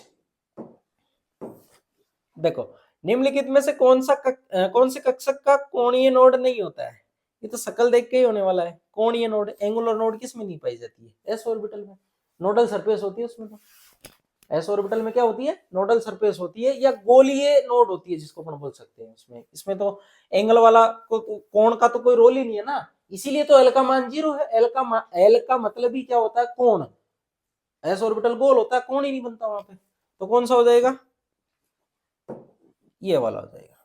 ठीक है, फोर्थ वाला 1s ऑर्बिटल, इसके अंदर एंगुलर नोड नहीं होगी। मैंने एंगुलर नोड या मैंने ऑर्बिटल के नोड ये कॉन्सेप्ट सारे समझा रखे, आप वहां जाके आप देख लेना, सारी प्रॉब्लम सब सोल्व आउट हो जाएगी। नेक्स्ट क्वेश्चन है, देखो ये भी बिल्कुल सिंपल है। मैंने आपको इसका ईएमआर रेडिएशन का एक पूरा का पूरा एक सीरीज बनवाई थी। सीरीज के अंदर उसमें आप एनर्जी और लेमडा या फ्रीक्वेंसी सारे मैंने उसको लिखा था कि किस साइड से वो जाने से बढ़ती है। मैं एक बार फिर बता देता हूं आपको। देखो इधर सबसे पहले अपन बात करें रेडियो वेव, इधर मैं बात करूं माइक्रोवेव, यहाँ आईआर आती है, यहाँ विजिबल आती है, यहाँ यूवी आती है, इधर अगर मैं बात करूं तो यहाँ एक्सरे आती है और ये गामा रेज। अगर मैं इधर चलता हूं तो ध्यान से देखना, इधर एनर्जी क्या होती है इनकी, इंक्रीज होती है, और इनकी लेमडा क्या होती है, डिक्रीज होती है। ये ध्यान रखना। ठीक है, उसने पूछा क्या है, यदि लेमडा वी लेमडा ये एक्स और लेमडा एम दृश्य प्रकाश एक्स किरणें और सूक्ष्म तरंगों की तरंग दे रही है, तो आपको इनका ऑर्डर बताना है। तो आपको पता होना चाहिए कि इधर जाने पे वेवलेंथ कम हो रही है। तो उसने कौन कौन सा पूछा है, उसने एक तो विजिबल वाला पूछा है, एक उसने एक्सरे का पूछा है, और एक उसने सूक्ष्म तरंग माइक्रो का पूछा है। इसको लेमडा एम बोला है, इसको लेमडा वी बोला है, इसको लेमडा एक्स बोला है। तो सबसे ज्यादा जो वेवलेंथ होगी किसकी होगी, माइक्रोवेव वाले की, यानी लेमडा एम ज्यादा होगी, लेमडा वी कम होगी उससे, और सबसे कम क्या होगी, लेमडा एक्स। एक्सरे की तो सबसे कम होती है। तो ऐसा कहां दिखाई दे रहा है, देख लो। तो lambda V, lambda M, lambda V, lambda X, बिल्कुल सेकंड वाला ऑप्शन हो जाएगा। सिंपल है बिल्कुल, ऐसा आप इससे कर सकते हो वो सीरीज से देख के। ठीक है, नेक्स्ट क्वेश्चन की अगर बात करें, देखो ग्रेड सेकंड का है ये, n बराबर 5 के ऊर्जा स्तर में कक्षकों की कुल संख्या। देखो बार बार ऐसे ऐसे क्वेश्चन पूछ रहा है। कुल कक्षकों की संख्या n बराबर 5, n स्क्वायर कितना हो जाएगा, 25। 5 रख के देखो, 5 का स्क्वायर कितना होगा, 25। तो कितना आ जाएंगे, 25 आ जाएंगे। और आप इनके मान निकाल निकाल के भी देख लेना, सबके निकल जाएंगे। ठीक है, नेक्स्ट देखो ये भी ग्रेड सेकंड का ही है। कक्षकों के भरने के लिए निम्नलिखित में से कौन सा क्रम सही नहीं है। देखो कक्षकों के भरने का कौन सा क्रम सही नहीं पूछा है इसने। तो आपको सीरीज याद होनी चाहिए, कौन सी वाली, वो वाली 1s 2s 3s 4s 5s ऐसे। ठीक है, ये 2p 3p 4p 5p ऐसे, ये 3d हो जाएगा, 4d हो जाएगा, ये 5d। ठीक है, ऐसे एक और बना लो 6s 6p 6d, और ये उधर आ जाएगा 4f 5f 6f। ठीक है, ऐसे ही बढ़ते थे इलेक्ट्रॉन।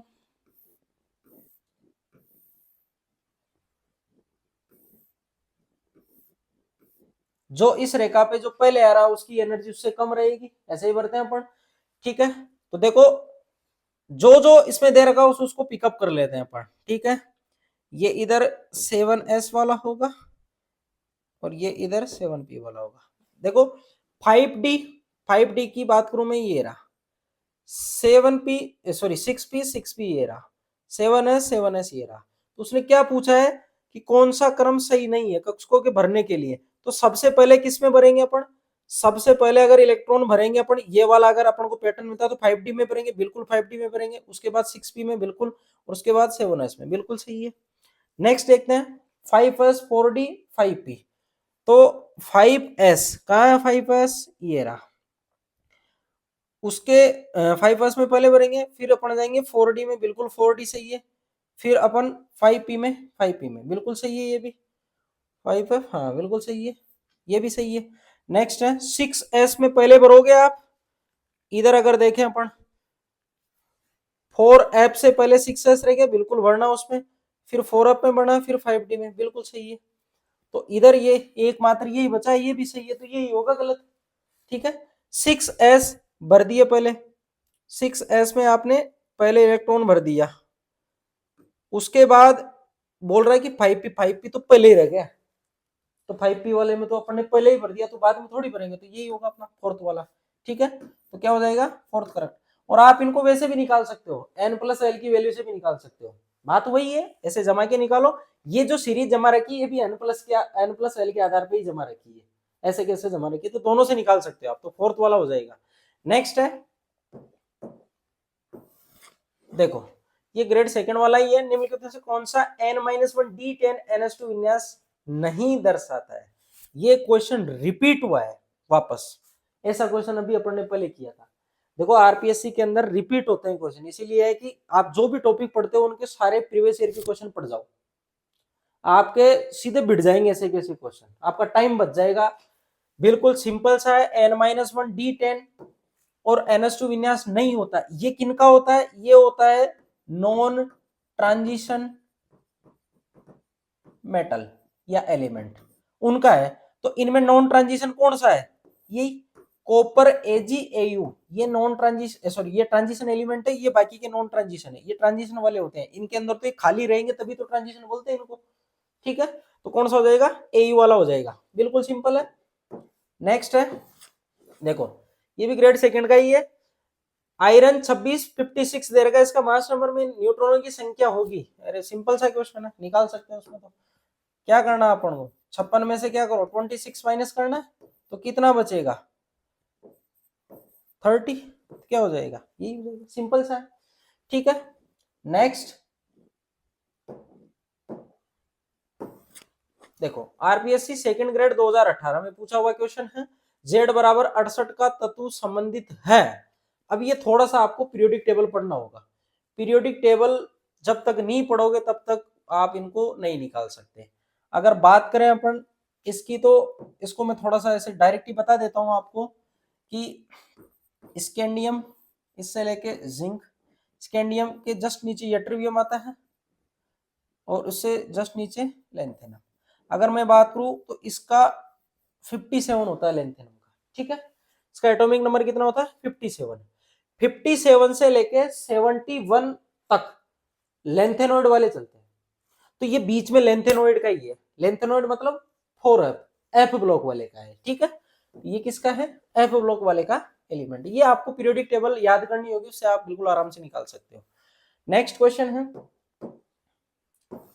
देखो क्रोमियम का इलेक्ट्रॉनिक विन्यास 3d4 के स्थान पर 3d5 है, क्योंकि एक्सचेंज एनर्जी ज्यादा होती है हाफ फील्ड वाले की। ये मैंने बहुत बढ़िया तरीके से आपको समझाया था जब मैंने इलेक्ट्रॉनिक कॉन्फ़िगरेशन बताया था, इसमें ऐसा दे भी रखा है, हाफ फील्ड वाला ज्यादा स्थायी होता है। देखो 3D कक्षक 4s की तुलना में उच्च ऊर्जा पर है, ऐसा कुछ भी नहीं है। 3d5 एक स्थायी अर्धपूर्ण विन्यास है, बिल्कुल सही बात है, हाफ फील्ड वाले का स्थायित्व ज्यादा होता है, इसीलिए अपन क्या करते हैं उसको इस तरीके से भर देते हैं। ठीक है, तो कौन सा वाला हो जाएगा इसमें, सेकंड वाला क्या हो जाएगा इसका करेक्ट हो जाएगा। ठीक है, नेक्स्ट है, देखो L बराबर 5 के लिए कक्षकों की कुल संख्या निकाल सकते हो, सिंपल सा है। अभी बताया था कुल कक्षकों की संख्या कैसे निकालेंगे, फॉर्मूला बताया था ना तुम्हें, 2l+1, ये अपने किसकी है, कक्षकों की संख्या निकालने का। तो क्या है पूछा है इसने, l बराबर 5, 2 × 5 + 1, तो कितने हो जाएंगे 11 हो जाएंगे, तो फोर्थ वाला क्या होगा करेक्ट ऑप्शन होगा, सिंपल सा है। ठीक है, नेक्स्ट देखो किसी परमाणु में उपस्थित 2 इलेक्ट्रॉनों की चारों क्वांटम संख्या एक समान नहीं हो सकती, ये कथन किसका है, पाउली एक्सक्लूजन प्रिंसिपल। ठीक है, पाउली अपवर्जन का नियम हो जाएगा, बिल्कुल सिंपल है।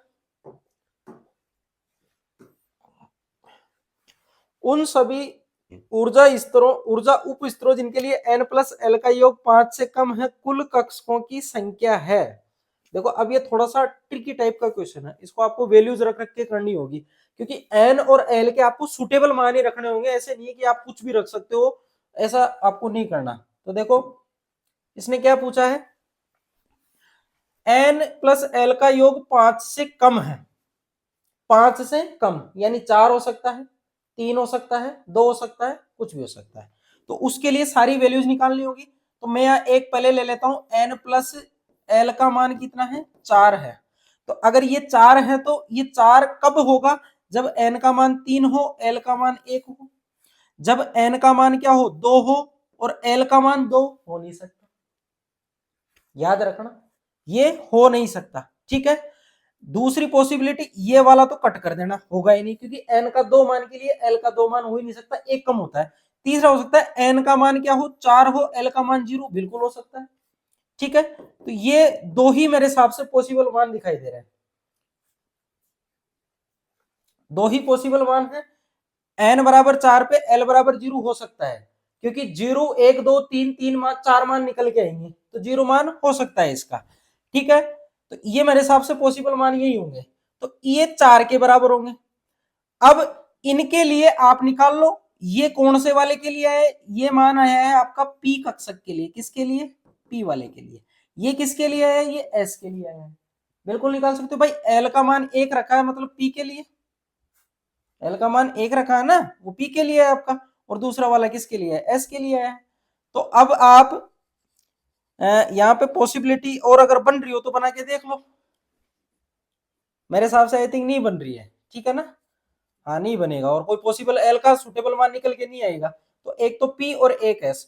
अब चलते हैं अपन किस पे, एन प्लस एल, ये क्या हो 3, 5 से कम पूछा उसने तो 3 भी होगा। तो 3 कब होगा, जब एन का मान 3 हो, एल का मान 0, बिल्कुल हो सकता है, किसके लिए, एस कक्षक के लिए। एन का मान कितना हो 2 हो और एल का मान 1 हो सकता है, किसके लिए, पी के लिए। एन का मान 1, एल का मान 2 हो ही नहीं सकता, पॉसिबल ही नहीं है, बाकी वैल्यू पे अपन जाएंगे नहीं, तो ये हो गया। ऐसे ही एक सेट और बना लेते हैं, एन प्लस एल का मान कितना हो, एन प्लस एल का मान 2 हो सकता है ऐसा, एन प्लस एल का मान, एन का मान 2 हो, एल का मान 0 हो सकता है, एन प्लस एल का मान 2 हो सकता है। जब एन का मान 2 रखोगे, एल का मान क्या रखोगे 0 रखोगे, तो एस ऑर्बिटल निकल के आएगा, इसके अलावा कोई पॉसिबिलिटी नहीं है। और एन प्लस एल का मान आप 1 नहीं ले सकते, नहीं ले सकते, ले सकते हो आप, एन प्लस एल का मान 1 ले सकते हो आप। एन का मान आपको 1 रखना पड़ेगा और एल का मान 0 होता है, 1s ऑर्बिटल के लिए होता है, आप ले सकते हो, 1s ऑर्बिटल होगा तो ये बिल्कुल होगा। अब आप काउंट कर लो कितने ऑर्बिटल आए हैं, देखो कुल कक्षकों की संख्या p में कितने 3, तो 3 इसके हो गए, 3 और 1 4, 4 और 3 7, 7 और 1 8, 8 और 1 9, 9 और 1 10, दिखाई दे रहा है 10 ऑप्शन में, बिल्कुल है फोर्थ वाला, ये 10 हो जाएगा। तो ऐसे देखो थोड़े बहुत ऐसे क्वेश्चन आ सकते हैं जो माथा पकाने वाले हो सकते हैं, इसमें आपको थोड़ी बहुत ऐसे क्वेश्चन, एक और है, एक क्वेश्चन और दे रखा है ऐसा, तो ऐसे वो माथा पकाने वाले क्वेश्चन दे सकता है, तो ध्यान में रखना इस तरीके से, ये ट्रिकी टाइप के क्वेश्चन है, एल के सुटेबल मान रखते हुए सोल्व करना आपको। अगर आपने गड़बड़ कर दी, एल के अगर ज्यादा मान ले लिए तो आपका आंसर फिर इनमें मिलेगा आपको, वो भी 18 निकालोगे तो वो भी आ जाएगा, ठीक है। ये सिंपल, ज्यादा वो ऐसा नहीं है क्वेश्चन, बस थोड़ी सी माथा पची करने वाला क्वेश्चन है, ठीक है। नेक्स्ट देखो, क्वांटम संख्या एल बराबर 4 निर्देशित करती है, तो कुछ नहीं है, ऑर्बिटल पूछा है और कुछ नहीं पूछा उसने।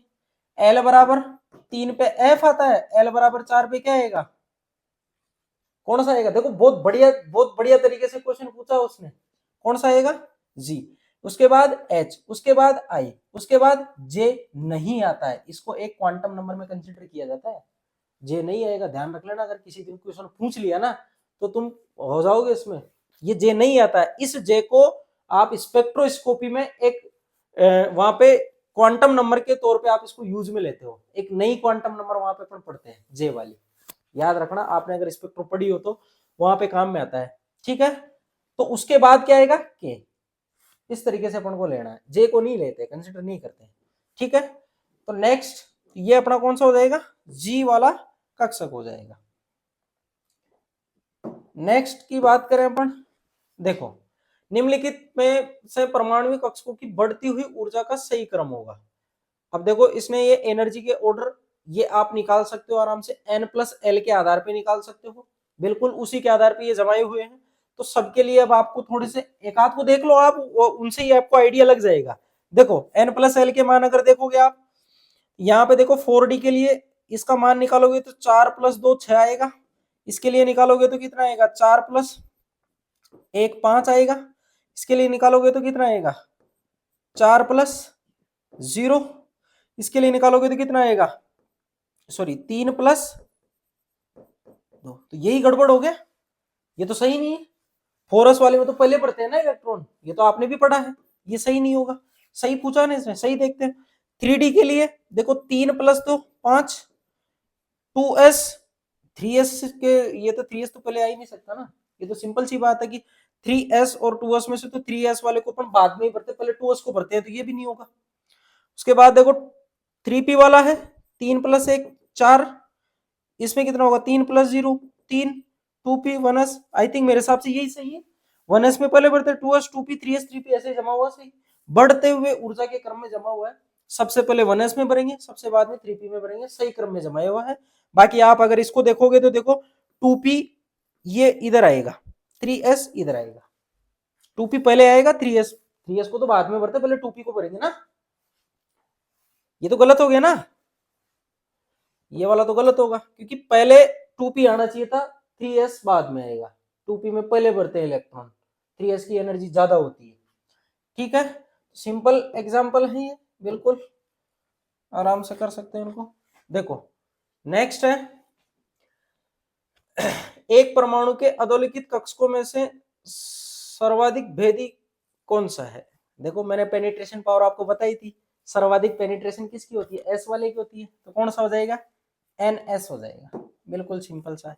ठीक है, तो अभी तक देखो 49 क्वेश्चन हुए हैं, अभी तक 49 क्वेश्चन हुए हैं, 83 या 84 के आसपास क्वेश्चन है, इसको नोट डाउन करिए आप एक बार।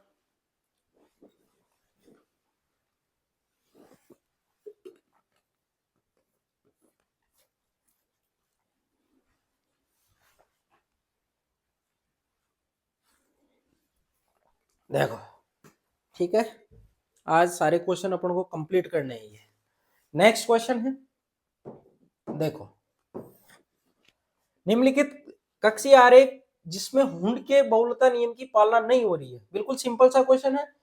हुंड का नियम क्या बोलता है, हुंड का नियम ये बोलता है कि आप जब तक युग्मन मत करवाओ, जब तक एक एक इलेक्ट्रॉन सभी कक्षकों में नहीं भर जाते। ऐसा आप देख लो इसमें, तो देखो यहाँ पे पहले ही आपने युग्मन करवा रखा, तो ये तो पॉसिबल ही नहीं है। ये बिल्कुल सही है, ये भी सही है, ये भी सही है, सारे सही है। पहला वाला आपने युग्मन गलत करवा दिया, आप एक इलेक्ट्रॉन यहाँ भरते, फिर बाद में होता है युग्मन, तो कौन सा वाला पालना नहीं कर रहा है, फर्स्ट वाला, सिंपल सा है। देखो सोडियम के संयोजकता कोष के इलेक्ट्रॉन की क्वांटम संख्या, संयोजी कोष, अब सोडियम का संयोजी कोष या वैलेंस शेल कौन सा होगा, सोडियम का वैलेंस शेल होता है 3s1, यही होगा लास्ट वाला।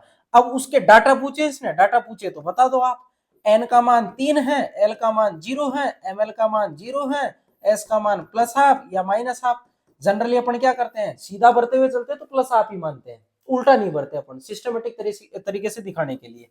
तो आप ऐसा देख लो इनमें से, देखो n का मान 2 हो ही नहीं सकता, 3 होगा, तो ये तो पहले से ही कट गया। ठीक है, उसने पूछा सुटेबल वाला, तो 3 0 0 +½ यही होगा। बाकी में तो इनमें l के मान दे रखे तो वो तो होंगे ही नहीं, l क्योंकि s के लिए क्या होते हैं 0 होता है, ml भी क्या होता है 0 होता है, तो कौन सा वाला, सेकंड वाला, तो सिंपल है। देखो नेक्स्ट है श्रोडिंगर वेव इक्वेशन इज, देखो मैंने आपको श्रोडिंगर वेव इक्वेशन बताई थी और मैंने डिफरेंट डिफरेंट फॉर्म में उसकी बताई थी। मैंने पूछा था डायरेक्ट एग्जाम में पूछता है वो, डायरेक्ट पूछता है वो श्रोडिंगर वेव इक्वेशन कौन सी होगी। तो याद करो मैंने आपको Schrodinger wave equation ∇2 plus ∇2 plus ∇2 plus 8π2m/h² e - v psi equal to 0। इस पूरे को अपन क्या लिख सकते हैं, डेल स्क्वायर लिख सकते हैं ना, डेल स्क्वायर, और साई लिख सकते हैं साथ में, plus 8π2m/h² e - v psi equal to 0। ऐसा मैंने आपको बताया था, और मैंने एच कट की फॉर्म में भी बताया था। आपको पता है एच कट क्या होता है, h/2π,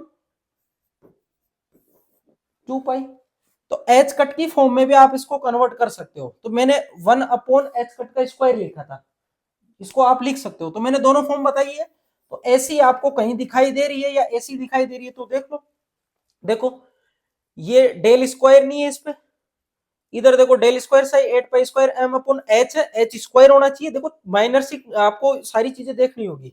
इधर देखो del square psi plus 8 pi square M H square, लेकिन इधर ई प्लस में कर रखा है, ठीक है, ये नहीं होगा, ये माइनस में होता है, तो कौन सा वाला होगा, फोर्थ वाला ऑप्शन करेक्ट ऑप्शन होगा, ठीक है।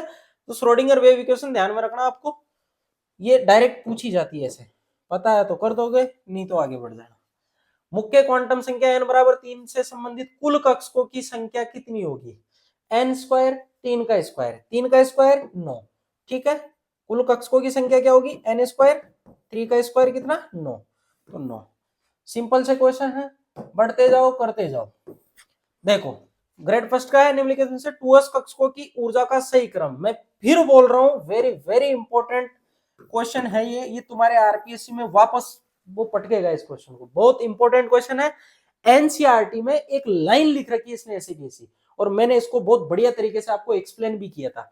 उसने 2s कक्षक की ऊर्जा पूछी है, हाइड्रोजन है, सोडियम है, पोटेशियम और लिथियम है। मैं सबको लिख लेता हूं, हाइड्रोजन, लिथियम, सोडियम, पोटेशियम। देखो 2s इसके पास भी होगा, 2s इसके पास भी है, 2s इसके पास भी है, 2s इसके पास भी है। बस ये है कि सबसे कम ऊर्जा किस 2s की होगी, ये चीज ध्यान में रखने वाली है। तो याद रखना 2s सबसे क्लोज जो रहेगा वो पोटेशियम का रहेगा न्यूक्लियस के पास। क्यों, क्योंकि इस भाई साहब के पास 19 प्रोटॉन है, 2s वाले इलेक्ट्रॉन पे 2 इलेक्ट्रॉन है, उस 2 इलेक्ट्रॉन को 19 प्रोटॉन ज्यादा खींचेंगे या 11 खींचेंगे या 3 खींचेंगे या 1 खींचेगा, बताओ खुद ही। 19 खींचेंगे, 19 उसको इतना अंदर खींच लेंगे कि उसकी एनर्जी बहुत कम कर देंगे। तो सबसे कम एनर्जी किसकी होगी, सबसे कम एनर्जी होगी पोटेशियम वाले की, सबसे ज्यादा किसकी होगी, हाइड्रोजन वाले की। तो जमा लो आप, तो कौन सा वाला 2s की सही ऊर्जा का क्रम पूछा, सबसे ज्यादा किसकी होगी, हाइड्रोजन की होगी, उससे कम लिथियम की, उससे कम सोडियम, उससे कम पोटेशियम, बिल्कुल सेकंड वाला ऑप्शन होगा।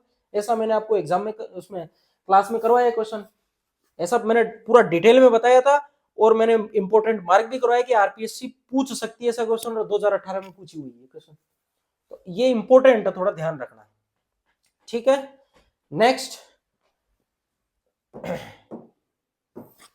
देखो ये ग्रेड फर्स्ट का है, किसी परमाणु में उपस्थित 2 इलेक्ट्रॉनों की चारों क्वांटम, फिर वही सवाल, चारों क्वांटम संख्याएं एक समान नहीं हो सकती, कौन बोलता है, पाउली एक्सक्लूजन प्रिंसिपल। पाउली में चारों क्वांटम संख्याएं समान नहीं हो सकती, सिंपल सा क्वेश्चन है। नेक्स्ट है डी कक्षकों के लिए कोणीय नोड की संख्या, मैंने बताई है कोणीय नोड कैसे निकालोगे, कोणीय नोड होती है एल के मान के बराबर, जितना एल होगा वही उसकी कोणीय नोड होगी। और कोणीय नोड आप अगर इसमें देखोगे, कोणीय नोड डी के लिए, ठीक है, तो कितनी हो जाएगी, कोणीय नोड ही पूछिए ना, angular node of D orbital are. देखो एक्चुअल में तो कोणीय पूछिए, सही है सही है, मैं सोचा कि रेडियल नोड पूछिए ना, रेडियल नोड के लिए तो n minus L minus one वाला फॉर्मूला लगाते हैं, उसके लिए तो आपको पर्टिकुलर डी ऑर्बिटल की क्वांटम संख्या देगा वो, ठीक है। तो जो कोणीय नोड होती है या नोडल प्लेन, दोनों एक ही होती है, कोणीय नोड या नोडल प्लेन, दोनों के लिए आपको एल का मान ध्यान में रखना है, ठीक है। एल का मान जो होगा वही क्या होगा, तो डी के लिए एल का मान कितना होता है, 2 होता है, तो 2 इसमें क्या होंगे, नोड होगी। नेक्स्ट है निम्नलिखित में से कौन सा तत्व संक्रमण तत्व नहीं माना जाता, देखो वापस पूछ लिया, पहले तो इलेक्ट्रॉनिक कॉन्फ़िगरेशन को लेकर पूछा था, अब दूसरा पूछ लिया उल्टा, तो कैसे भी पूछ सकता है वो, कौन सा नहीं है, तो कौन सा है या नहीं है पूछा है, संक्रमण तत्व नहीं माना जाता है, जिंक वाला, जिंक वाले में फुली फील्ड रहता है इसलिए संक्रमण तत्व नहीं होता, बाकी सब संक्रमण तत्व होते हैं क्योंकि इनमें हाफ फील्ड रहते हैं, इलेक्ट्रॉन ट्रांजिशन करता है, सिंपल सी बात है। नेक्स्ट देखो जेड बराबर 117 वाले तत्व का स्थान आवर्त सारणी में किस परिवार में होना चाहिए, बिल्कुल सिंपल सा क्वेश्चन है, आपको पता है 118 पे अभी मैंने बताया था, ओजी ऑग्निशन 118 पे आता है, इनर्ट गैस होता है, 117 किधर रहेगा, हेलोजन वाले में, किसमें रहेगा, क्योंकि इससे पहले जस्ट हेलोजन होती है तो हेलोजन वाले में होगा, तो फर्स्ट वाला ऑप्शन करेक्ट ऑप्शन होगा। नेक्स्ट देखो परमाणु क्रमांक जेड बराबर 57 वाला तत्व है, अभी बताया था ये भी, देखो सारी की सारी चीजें बिल्कुल सिंपल सी है, 57 पे अभी जस्ट बताया था मैंने, लेंथेनम, जहां से लेंथेनोइड स्टार्ट होते किसका है, डी ब्लॉक का एलिमेंट है, किसका है ये, डी ब्लॉक का एलिमेंट, इसका इलेक्ट्रॉनिक कॉन्फ़िगरेशन होता है 4f0 5d 6s2, ये इलेक्ट्रॉनिक कॉन्फ़िगरेशन होता है इसका। ठीक है, यहां से स्टार्ट होती है 58 से, कौन 58 से लेंथेनॉइड। ये लेंथेनम याद रखना, इसके नाम पे ही पड़ा क्योंकि इसके बाद से स्टार्ट होती है। लेंथेनम डी ब्लॉक का एलिमेंट है। ऐसे ही एक्टिनोइड एसी से स्टार्ट होती है एक्टिनोइड। ठीक है, ये डी ब्लॉक का एलिमेंट है, ये भी ध्यान रखना। ये 89 पे आता है। नेक्स्ट, तो ये किसका हो जाएगा, डी ब्लॉक का एलिमेंट हो जाएगा ना, ये कर लेना आप। आयनों का समूह जिसमें सम इलेक्ट्रॉनिक स्पीशीज है, बिल्कुल सिंपल सा क्वेश्चन है। आइसो इलेक्ट्रॉनिक स्पीशीज पूछी है उसने, निकाल लो इसमें। देखो ये तो नाइट्रोजन, ऑक्सीजन, फ्लोरीन, सल्फर के साथ हो ही नहीं सकते। लिथियम सोडियम तो हो ही नहीं सकते। पोटेशियम ये, हाँ इसमें हो सकता है, देखना पड़ेगा। देखो स्कैंडियम 3+ है, स्कैंडियम 3+ का मतलब है ये कहाँ आ गया, ये आर्गन के पास आ गया, यानी इसके अंदर 18 इलेक्ट्रॉन है। 18 और 3 21, बिल्कुल सही है। कैल्शियम पे 2 गए तो 18 बचे, क्लोरीन में 1 आ गया तो 18 हो गए, पोटेशियम में 1 गया तो 18। तो कौन सा वाला, थर्ड वाला। सिंपल सा है बिल्कुल, ऐसे ही क्वेश्चन आते हैं तुम्हारे एग्जाम में, चुन्नू मुन्नू टाइप के। देखो इधर इसमें पूछा है इसने अयुग्मित इलेक्ट्रॉनों की संख्या। अयुग्मित इलेक्ट्रॉनों की संख्या आपको निकालनी है, इसके लिए आपको इनका इलेक्ट्रॉनिक कॉन्फ़िगरेशन पता होना जरूरी है, उसके बिना नहीं निकाल सकते। डी ब्लॉक के लिए याद रखना, इलेक्ट्रॉन पहले एस कक्षक में ही भरा जाएगा और निकाला भी एस कक्षक से ही जाएगा। ये चीज आप ध्यान में रखना, क्योंकि एस कक्षक न्यूक्लियस के सबसे पास रहना चाहता है। जैसे ही 2 इलेक्ट्रॉन आते हैं रिपल्सन स्टार्ट होता है, एनर्जी बढ़ा लेता है, पहले निकालना चाहेगा। ठीक है, अब देखो क्रोमियम 2 पॉजिटिव दे रखा है। क्रोमियम की अगर मैं बात करूं तो क्रोमियम का इलेक्ट्रॉनिक कॉन्फ़िगरेशन क्या होता है, ये होता है D5S1। तो अगर ये +2 में चला जाएगा तो +2 में आप एक इलेक्ट्रॉन यहां से निकाल दो तो ये बचेगा D4। तो 4 अनपेड इलेक्ट्रॉन बचेंगे इसमें। तो 2 ऑप्शन तो आपके वैसे ही कट जाने हैं, ये और ये। तो ठीक है, इन दोनों में से ट्राई करना है बस आपको। तो अब मैं यहाँ पे देखो एक आयरन वाले का देख लेता हूं। Fe का इलेक्ट्रॉनिक कॉन्फ़िगरेशन होता है D6S2। जब +2 में रहेगा तो D6 ही बचेगा। D6 का मतलब इसमें भी कितने रहेंगे, 4 इलेक्ट्रॉन रहेंगे। तो 4 और 4, तो एक ही ऑप्शन है ये वाला, बाकी आप घर पे निकालते रहना, निकल जाएंगे आराम से। सिंपल है, बिल्कुल सिंपल से है, ऐसे ही पूछते हैं question. Next, select the option from the following set which is not permissible for an electron is an atom। देखो इसने ये 4 सेट दिए, इनमें से पूछा है कि कौन सा अप्रोप्रिएट नहीं है। ठीक है, सुटेबल वाला देखना अपन को, नॉट परमिसिबल पूछा उसने, यानी कौन सा वाला संभव नहीं है। देखो n बराबर 2, l बराबर 1, m बराबर 0, s बराबर 1, बिल्कुल संभव है। n बराबर 3, l बराबर 3, यह पाप हो गया, ये 3 नहीं हो सकता, एक कम होगा। ठीक है, n बराबर 3, l बराबर 2, m बराबर -2, बिल्कुल हो सकता है, लेकिन s 1 होगा ही नहीं, -1 होगा या +1 होगा। n बराबर 3, l बराबर 3, सॉरी n बराबर 4, ये 3, ये 2, ये s, हाँ बिल्कुल हो सकता है, पॉसिबल है। तो फर्स्ट और फोर्थ वाला कहीं दिखाई दे रहा है, बिल्कुल दिखाई दे रहा है। कौन सा वाला, थर्ड वाला ऑप्शन सही हो जाएगा। सिंपल है, बिल्कुल आराम से कर लोगे। तो नेक्स्ट है, देखो ये सेकंड ग्रेड 2022 का है। Two electron in an atom can have same set of the quantum number statement with the following। 2 इलेक्ट्रॉनों के लिए चारों क्वांटम संख्याओं का मान सेम नहीं हो सकता। ये वापस देखो पूछ लिया, तीसरी बार पूछ रहा है, रिपीट हो रहा है। कौन सा वाला है, अब तो याद ही हो गए होंगे सारे के सारे, पाउली एक्सक्लूजन प्रिंसिपल। ठीक है, तो ऐसे आपके एग्जाम में क्वेश्चन आते हैं। मैं फिर बोल रहा हूँ, गोटा मार जाना, तुम्हारी पार पड़ जाएगी। देखो एक ये क्वेश्चन है, थोड़ा ट्रिकी टाइप का क्वेश्चन है, ध्यान में रखना एक चीज यहाँ पे। एक तो वैलेंसी वाला कॉन्सेप्ट, वैलेंसी और ऑक्सीडेशन नंबर, ध्यान रखना। वैलेंसी का मतलब होता है वैलेंसी पे कोई चार्ज नहीं होता।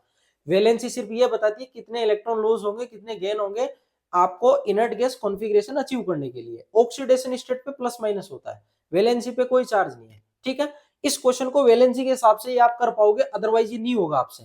तो इसने दे रखा है इलेक्ट्रॉनिक कॉन्फ़िगरेशन, एक तो ये वाला। तो इसमें इसको इनर्ट गैस में जाने के लिए 3 इलेक्ट्रॉन चाहिए, मतलब इसकी वैलेंसी 3 होगी। इसको इनर्ट गैस में आने के लिए एक चाहिए तो इसकी वैलेंसी एक होगी, तो ए की वैलेंसी 3 है और बी की वैलेंसी 1 है, तो इसको इसके चरणों में, इसको इसके चरणों में, तो AB3 टाइप का कॉम्प्लेक्स मिलेगा। सिंपल सा है, ठीक है। तो कौन सा होगा, AB3 टाइप का होगा, बिल्कुल इजी सा है। बस आपको ध्यान रखना, देखो अगर आप इसको ऑक्सीडेशन स्टेट मानते हुए करोगे ना, आपसे नहीं होगा ये, क्योंकि दोनों की नेगेटिव आनी है, और नेगेटिव आनी है तो नेगेटिव से तो कॉम्प्लेक्स बनने से रहा, ठीक है। तो वैलेंसी से आपसे होगा ये, वैलेंसी वाला कॉन्सेप्ट ध्यान में रखना। नेक्स्ट देखो,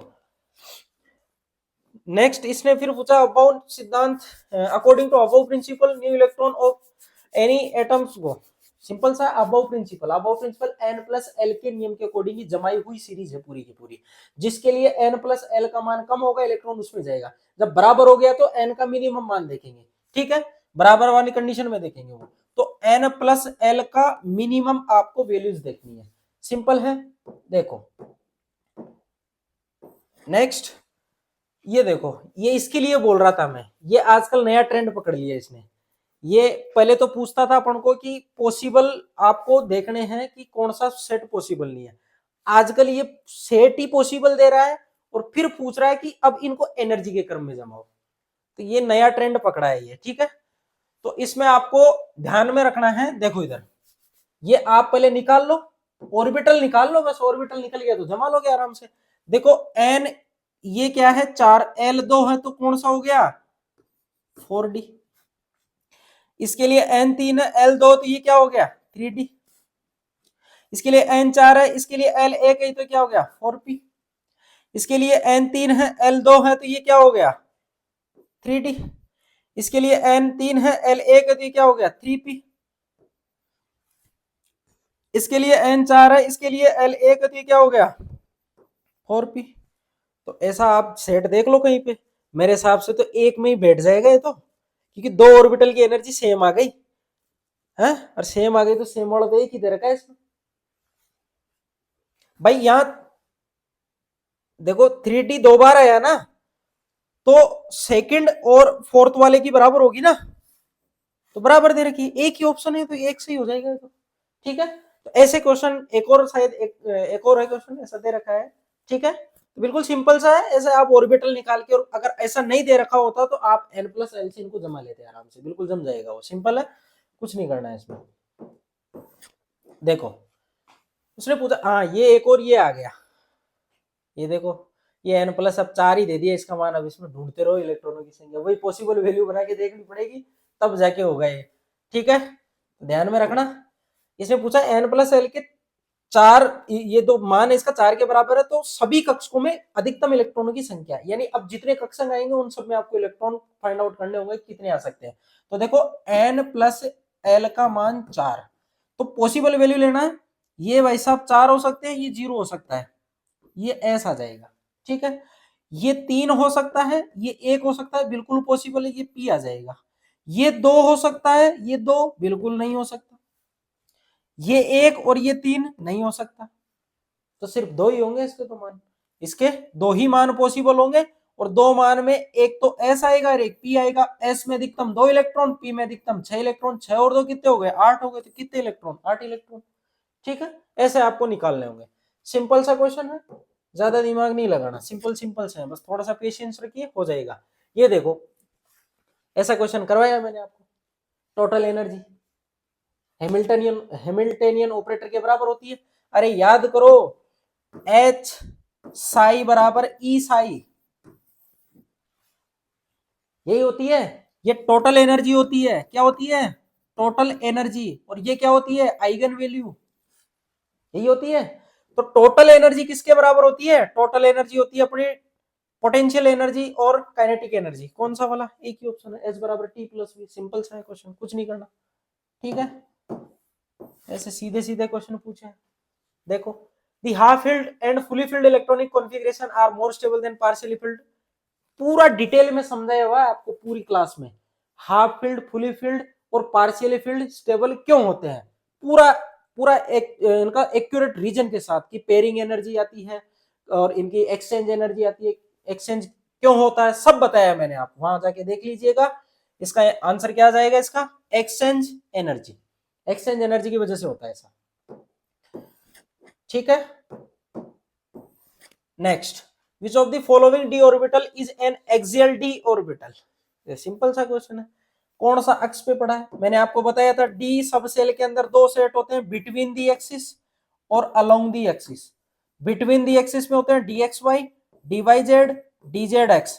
इधर होते हैं D X square Y square और डी जेड स्क्वायर। कौन सा दे रखा है? D X square Y square. ऐसे क्वेश्चन पूछे फर्स्ट ग्रेड के 2022 वाले में, यानी लेटेस्ट ही पूछे। देखो ऐसे ऐसे चुन्नू मुन्नू टाइप के क्वेश्चन, कुछ नहीं है, फालतू के नंबर है, सीधे आ जाएंगे। देखो इधर, इलेक्ट्रॉन प्रोटॉन एंड न्यूट्रॉन के संबंध में अधोलिखित कथनों में से कौन सा सत्य है? आपको देखना है इसमें से करेक्ट वाला ऑप्शन इलेक्ट्रॉन प्रोटॉन और न्यूट्रॉन के लिए। तो सिंपल सा है, देखो न्यूट्रॉन का द्रव्यमान प्रोटॉन से अधिक होता है, बिल्कुल सही बात है, होता है, थोड़ा बहुत ज्यादा होता है। मैंने आपको लिखवाया भी था 1.674 इंटू 10⁻24 ग्राम, ये तो होता है न्यूट्रॉन का। 1.672 मैंने बोला था, 2 यहाँ आता है, वहां 4 आता है, तो ज्यादा तो है। ठीक है, न्यूट्रॉन का ज्यादा होता है किससे? प्रोटॉन से। प्रोटॉन का आवेश इलेक्ट्रॉन से अधिक होता है, बिल्कुल गलत, बराबर होता है दोनों पे, एक पे प्लस होता है एक पे माइनस होता है। न्यूट्रॉन और प्रोटॉन दोनों का द्रव्यमान समान होता है? नहीं होता। न्यूट्रॉन इलेक्ट्रॉन का द्रव्यमान समान होता है? नहीं होता। कौन सा वाला सही है? फर्स्ट वाला, न्यूट्रॉन का द्रव्यमान प्रोटॉन से अधिक होता है, तो यही करेक्ट हो गया। ऐसे इजी सा क्वेश्चन पूछा है कॉलेज लेक्चर 2023 के पेपर में पूछा है ये।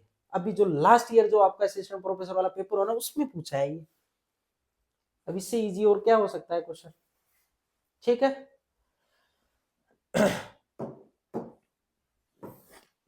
नेक्स्ट, निम्नलिखित में से आइसोडायाफर है। एक बार आप सोल्व करिए इसको, देखिए बिल्कुल सिंपल सा है, सोल्व करिए इसको आइसोडायाफर को।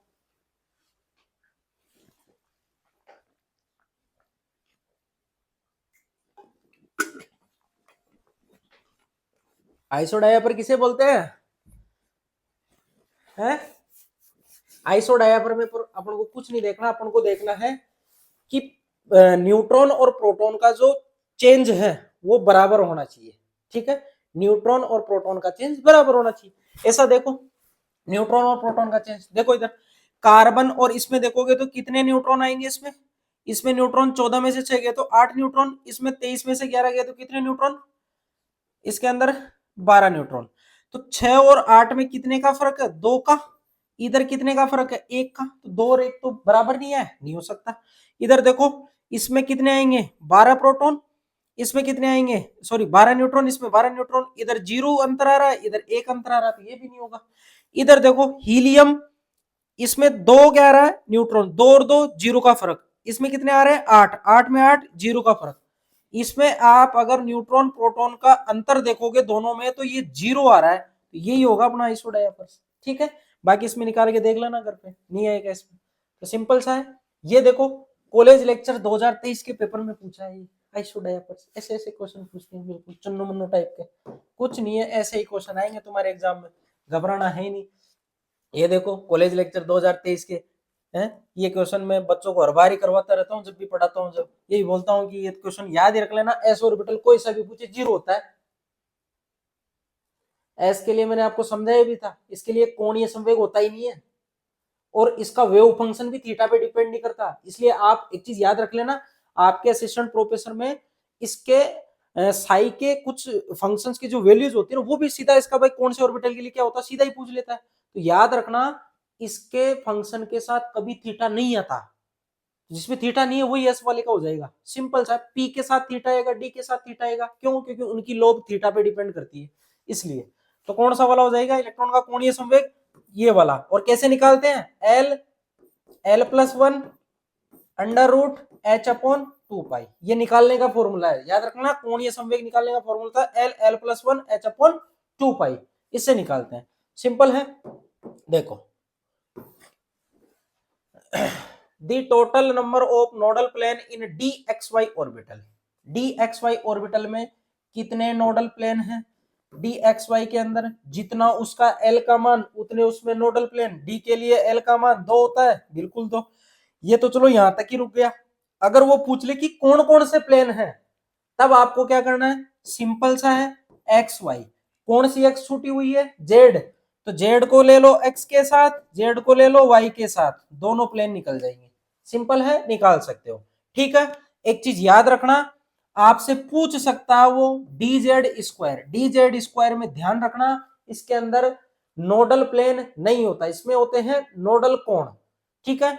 और नोडल कोण क्यों होते हैं उसका कारण है dz स्क्वायर, दो ऑर्बिटलों से मिलकर बना होता है dz square x square dz square y square. x और y पे आपने पहले से ही ऑर्बिटल दे दिया, आप अब नहीं दे सकते, इसलिए आपने फिर एक रिंग बना दी बाद में। आई बात समझ में? दो जगह आप एक ही ऑर्बिटल नहीं दे सकते, इसलिए एक्स स्क्वायर वाई स्क्वायर को आपने क्या कर दिया, रिंग बना दिया। और रिंग बना दिया तो प्लेन नहीं लग सकता, प्लेन नहीं लग सकता तो कोण बनानी पड़ेगी भाई, दो नोड तो दिखाए ना कैसे, तो ठीक है। तो ऐसे आप, ये मैंने सारा सब कुछ समझा रखा है आपको क्लास में, देख लेना वहां पे, ठीक है। नेक्स्ट 5-7 क्वेश्चन और बचे, जल्दी से कर लेते हैं। The quantum number of 4 electron are given below. देखो ये फिर पूछ लिया इसने, increasing order of energy, pattern change कर लिया। देखो 2024 में पूछा केमिस्ट वाले पेपर, मैंने बोला ना कि आजकल पैटर्न चेंज कर लिया है, क्वेश्चन अलग तरीके से पूछ रहा है, टाइम कंज्यूमिंग है ये, ठीक है, ध्यान रखना है। तो आप क्या करोगे, n बराबर 3 l बराबर 0 3s, n बराबर 4 l बराबर 1 4p, n बराबर 4 l बराबर 2 4d, n बराबर 3 l बराबर 2, ठीक है। कौन सा हो जाएगा 3d, जमा लो इनको। सबसे कम किसकी होगी 3s की, सबसे ज्यादा किसकी होगी 4d की, ऐसा दिख रहा है 3s a सबसे कम बिल्कुल, और 4d वाला कौन सा है c सबसे ज्यादा कहां दिख रहा है, 2 में दिख रहा है। फिर आप इसको जमा लो 3d और 4p, 3d और 4p में कौन आएगा, 3d और 4p के लिए n प्लस l का मान निकालोगे तो इक्वल आएगा, इसके लिए 5 आएगा, इसके लिए 5 आएगा, जिसका n का मान कम हो उसको अपन पहले भरेंगे। तो 3d वाले को पहले, तो 3d वाला कौन से में आ रहा है डी में, तो डी पहले हो जाएगा, तो ये वाला हो जाएगा ऑप्शन, यही होगा। सी की सबसे ज्यादा 4d बिल्कुल सही है, बी पे कौन है 4p बिल्कुल ज्यादा आएगी, डी पे 3d वाला ए सही है, फर्स्ट ऑप्शन होगा बिल्कुल।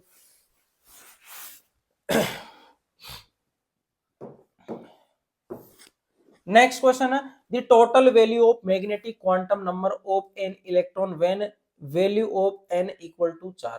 अब उसने n बराबर 4 के लिए टोटल मैग्नेटिक क्वांटम नंबर पूछी है, ठीक है। अब आपको इसके लिए क्या निकालना होगा, इसके लिए आपको मान निकालने होंगे। कौन कौन से मान, देखो इसके लिए l के मान कौन कौन आएंगे 0 1 2 3 यही होंगे। देखो s के लिए ml का मान 0 होता है, एक ही मान होता है इसके लिए, ये 0 मान होता है, ऐसा नहीं कि इसके लिए मान नहीं आएगा, s के लिए एक ही मान निकल के आता है वही 0 होता है, ठीक है। ऐसे ही आप निकालोगे p के लिए, तो ये p के लिए कितने आएंगे, इसके 3 मान आएंगे +1 0 -1, इसके लिए कितने आएंगे 5, इसके लिए कितने आएंगे, इसके लिए 5 और इसके लिए 7, ये तो f हो गया ना, और ये हो गया d, ये हो गया p, जोड़ दो सबको, 7 और 5 12, 12 और 4 16, 16 है बिल्कुल 16 हो जाएगा आंसर, ठीक है। ये पूछे उसने सारे के सारे मान, ये वाले, इन सबको टोटल जोड़ना है इसने, ठीक है। मैग्नेटिक क्वांटम नंबर के टोटल मान पूछे उसने, सबको जोड़ना है, तो सबको जोड़ दो तो कितने आ जाएंगे 16 आ जाएंगे, सिंपल से, ठीक है।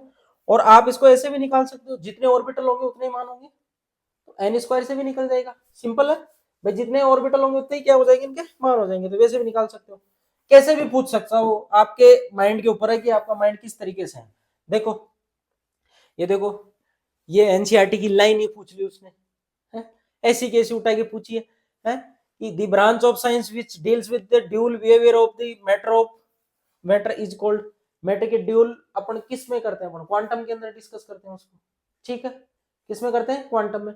अरे क्वांटम केमिस्ट्री के अंदर अपन ने अपने जो द्वार खुले हैं ना, वो हाइजेनबर्ग और उसके क्या बोलते हैं डी ब्रोगली, जिसने ये थ्योरी दी थी, उसके बाद ही खुले उसने यहीं से उठाया, डी ब्रोगली वाले पूरे फॉर्मूले को उठा के इसने सारी क्वांटम सोल्व की है, यानी दोनों प्रॉपर्टी ली है उसने। तो कहां पे है, क्वांटम मैकेनिक्स पे, कौन सा है क्वांटम मैकेनिक्स, सिंपल है भाई। वेव तो पर्टिकुलर किसके लिए हो गई, ये तो वेव के लिए हो गई ना, इसमें तो अपन ने ड्यूल को माना ही नहीं, तो सिंपल सा है। नेक्स्ट देखो the wavelength of a ball of mass 0.1 kg moving with the velocity of 10 metre per second. देखो ये सिंपल डी ब्रोगली हाइपोथेसिस से हो जाएगा। लेमडा उसने पूछी है, इक्वल टू क्या होता है h/mv, h दे रखा है 6.62 इंटू 10⁻⁻34 जूल सेकेंड, m दे रखा है इसने कितना 0.1, और इसने वेलोसिटी दे रखी है 10। देखो ये सारे के सारे डाटा एमकेएस पद्धति में है, ठीक है, तो सारे एमकेएस में दे रखे तो किसी को चेंज करने की जरूरत नहीं है। ये 10 इसके साथ मल्टीप्लाई होगा 1 बन जाएगा और आंसर क्या आ जाएगा आपका 6.62 इंटू 10⁻34 मीटर। है कहीं पे ऐसा? देखो 6.62 10⁻, बिल्कुल यही हो जाएगा। सिंपल सा आंसर है। आंसर जो भी आएगा मीटर में आएगा क्योंकि एमकेएस पद्धति में डाटा दे रखा है सारा का सारा, तो ये हो जाएगा। ऐसे क्वेश्चन है। देखो नेक्स्ट है, ये भी केमिस्ट में पूछा है, the number of element in fifth period of the periodic table. Number of element पूछा कौन से वाले पीरियड में? फिफ्थ पीरियड में। अब देखो इधर मैं बात करूं हाइड्रोजन वाला, इधर मैं बात करूं ये बेरिलियम का, ठीक है, ऐसे अपन चलेंगे। इधर ये बीच में सारे के सारे बेरिलियम, मैग्नीशियम, ये कैल्शियम, ये स्कैंडियम और ये जिंक तक, ठीक है। और इधर फिर पी ब्लॉक वाले आ जाएंगे। उसने पूछा है कौन से वाले में? फिफ्थ पीरियड में। तो पहले वाले में तो हाइड्रोजन आ जाएंगे, दूसरे वाले में आ जाएंगे, तीसरे वाले में आ जाएंगे, चौथे में आ जाएंगे, पांचवा ये है। यानी ये जो लेंथ है ना हमारा था उससे जस्ट पहले वाले की बात कर रहा है वो, ठीक है। तो देखो एस के अंदर कितने रह गए? 2 इधर एलिमेंट, 2 यहाँ पे हैं और इधर कितने 10 और 8 कौन से? वो तो सॉरी 6, ठीक है। पी वाले में कितने हैं? 6, तो 6 और 2 8 और ये बीच में कितने 10, तो टोटल कितने हो गए? 18 हो गए। तो कौन से आ जाएंगे? 18। ऐसे ये ट्रिकी टाइप के क्वेश्चन है, ये आपको ध्यान में रखना। इसने तो फिफ्थ का पूछा, अगर सिक्स का पूछता तो आपके दिक्कत हो जाती, फिर उसमें एफ वाले भी आते, फिर 14 और जोड़ने पड़ते, वो हिडन रहते हैं, दिखते नहीं है, उसको अलग से रख रखा है अपन ने, ठीक है, तो याद रखना। नेक्स्ट देखो 3 क्वेश्चन और बस होने वाला है। देखो ए एटम कंसिस्ट 17 प्रोटॉन 18 न्यूट्रॉन, उसने यही पूछ लिया, सिंपल सा क्वेश्चन है। तो शकल देख के होने वाला है। 17 और 18 कितने होते हैं? 35 होते हैं, 35 होते हैं, तो यही होगा क्लोरीन। सिंपल सा क्वेश्चन, ठीक है भाई। प्रोटॉन 17 मतलब एटॉमिक नंबर 17 ही होना है, तो एक ही दे रखा है ये, तो सिंपल सा है। देखो नेक्स्ट है, what is the correct orbital notation with the following quantum number. ये क्वांटम नंबर दे रखा है, इसने करेक्ट ऑर्बिटल नोटेशन पूछा है, तो अपन को सिर्फ एन और एल से मतलब है, एमएल से तो दिक्कत ही नहीं है अपन को, एमएल के मान से तो अपन को कोई मतलब नहीं है, ठीक है। तो एन बराबर 3 है, एल बराबर 2 है। एन बराबर 3 के लिए क्या होगा? ये तो एन बराबर 3 तो 3, एल बराबर 2 डी, तो कौन सा हो जाएगा? 3D। सिंपल सा क्वेश्चन है, ऐसे क्वेश्चन पूछे बिल्कुल चन्नो मुन्नो। देखो the correct electronic configuration for vanadium, vanadium का उसने इलेक्ट्रॉनिक विन्यास पूछा है, ठीक है। तो स्कैंडियम, टाइटेनियम, वेनेडियम, ठीक है। वेनेडियम का क्या होगा? D3S2 दिखाई दे रहा है, ऐसा एक में ही दिखाई दे रहा है, यही वाला है, बाकी और में दिख ही नहीं रहा है, ठीक है। सिंपल सा है, कर लोगे आराम से बिल्कुल। देखो group of orbitals having identical value of n+1 is. अब अपन को n+l की आइडेंटिकल वैल्यू किन ग्रुप में होगी वो निकालनी है, तो ये निकाल सकते हो आप। देखो n+l की वैल्यू अगर आपको निकालनी है तो आप इधर देखोगे तो ये कितनी 3, ये कितनी 2 5, ये कितनी 3, ये कितनी 1 4, नहीं आएगा बराबर। ये इधर देखो 3, इधर देखो 2 5, इधर देखो 4, इधर देखो 1 5, इधर देखो 5, इधर देखो 1 0, ये हो गए 5, सब में 5 5 आ रही है इसमें, ठीक है। और तो आइडेंटिकली पूछिए ना, दूसरा ही होगा, बाकी में निकाल लो आप, नहीं आएगी, इसमें भी नहीं आनी, इसमें भी नहीं आनी, ठीक है। फोरस में नहीं आएगी, इसमें भी 4 ही होगी, इसमें 5 होगी, इसमें 6 हो जाएगी, तो एक में ही है सेकंड वाले में, ठीक है। आइडेंटिकल वैल्यू है, बिल्कुल इजी। नेक्स्ट देखो the number of electron, proton and neutron in a species to 23 26 20 23 26 और 26 respectively, the proper symbol for the species is। देखो उसने इलेक्ट्रॉन, प्रोटॉन और न्यूट्रॉन के डाटा दिए हैं और आपसे पूछा है कि प्रॉपर सिंबल कौन सा होगा, तो सिंपल सा है, निकाल सकते हो आराम से। देखो Fe ये हो गया, ठीक है। प्रोटॉन कितने हैं? 26, तो 26 प्रोटॉन हो गए। अब इसके अंदर इलेक्ट्रॉन देख लो आप, तो बस आपको कुछ नहीं करना, इलेक्ट्रॉन कितने हैं? 23 है, तो कितने इलेक्ट्रॉन कम कर दिया आपने? 26 से यहाँ 3 इलेक्ट्रॉन कम कर दिए, तो क्या हो जाएगा? Fe +3, बिल्कुल। कौन सा वाला? फर्स्ट वाला। बिल्कुल सिंपल है, ठीक है। बिल्कुल, ये हो गए आपके सारे के सारे क्वेश्चन, ठीक है। तो ये मैंने आपको 2011 से लेके 2024 तक के जितने भी केमिस्ट्री के पेपर हुए हैं सब के सब में एटॉमिक स्ट्रक्चर का इन्वॉल्वमेंट था, वो पूरी प्रॉब्लम डिस्कस कर ली मैंने। जितने प्रकार के क्वेश्चन बनने थे सारे बना लिए, सब सोल्व कर लिए, और आपको ये भी पता चल गया कि रिपीटेशन बहुत ज्यादा है, क्वेश्चन बार बार रिपीट हुए हैं। इसलिए आपसे यही बोलूंगा कि आप पुराने मैं पेपर सोल्व करवाते हुए चलूंगा, ऐसे जैसे जैसे टॉपिक होते जाएंगे आप इनका घोटा मार जाना, आपको आधे से ज्यादा क्वेश्चन मिल जाएंगे, गारंटी है। आरपीएससी है वो ऐसे ही रिपीट करती है, ठीक है। तो आज के लिए बस इतना ही। अब नेक्स्ट जैसे अपने काइनेटिक्स चल रही है, तो काइनेटिक्स के लिए भी अपन ऐसी ही क्वेश्चन प्रॉब्लम लेके आएंगे, प्रीवियस ईयर 2011 से लेके 2024 तक, ठीक है। आज के लिए इतना ही, बाकी बात करते हैं अपन नेक्स्ट क्लास में। ओके।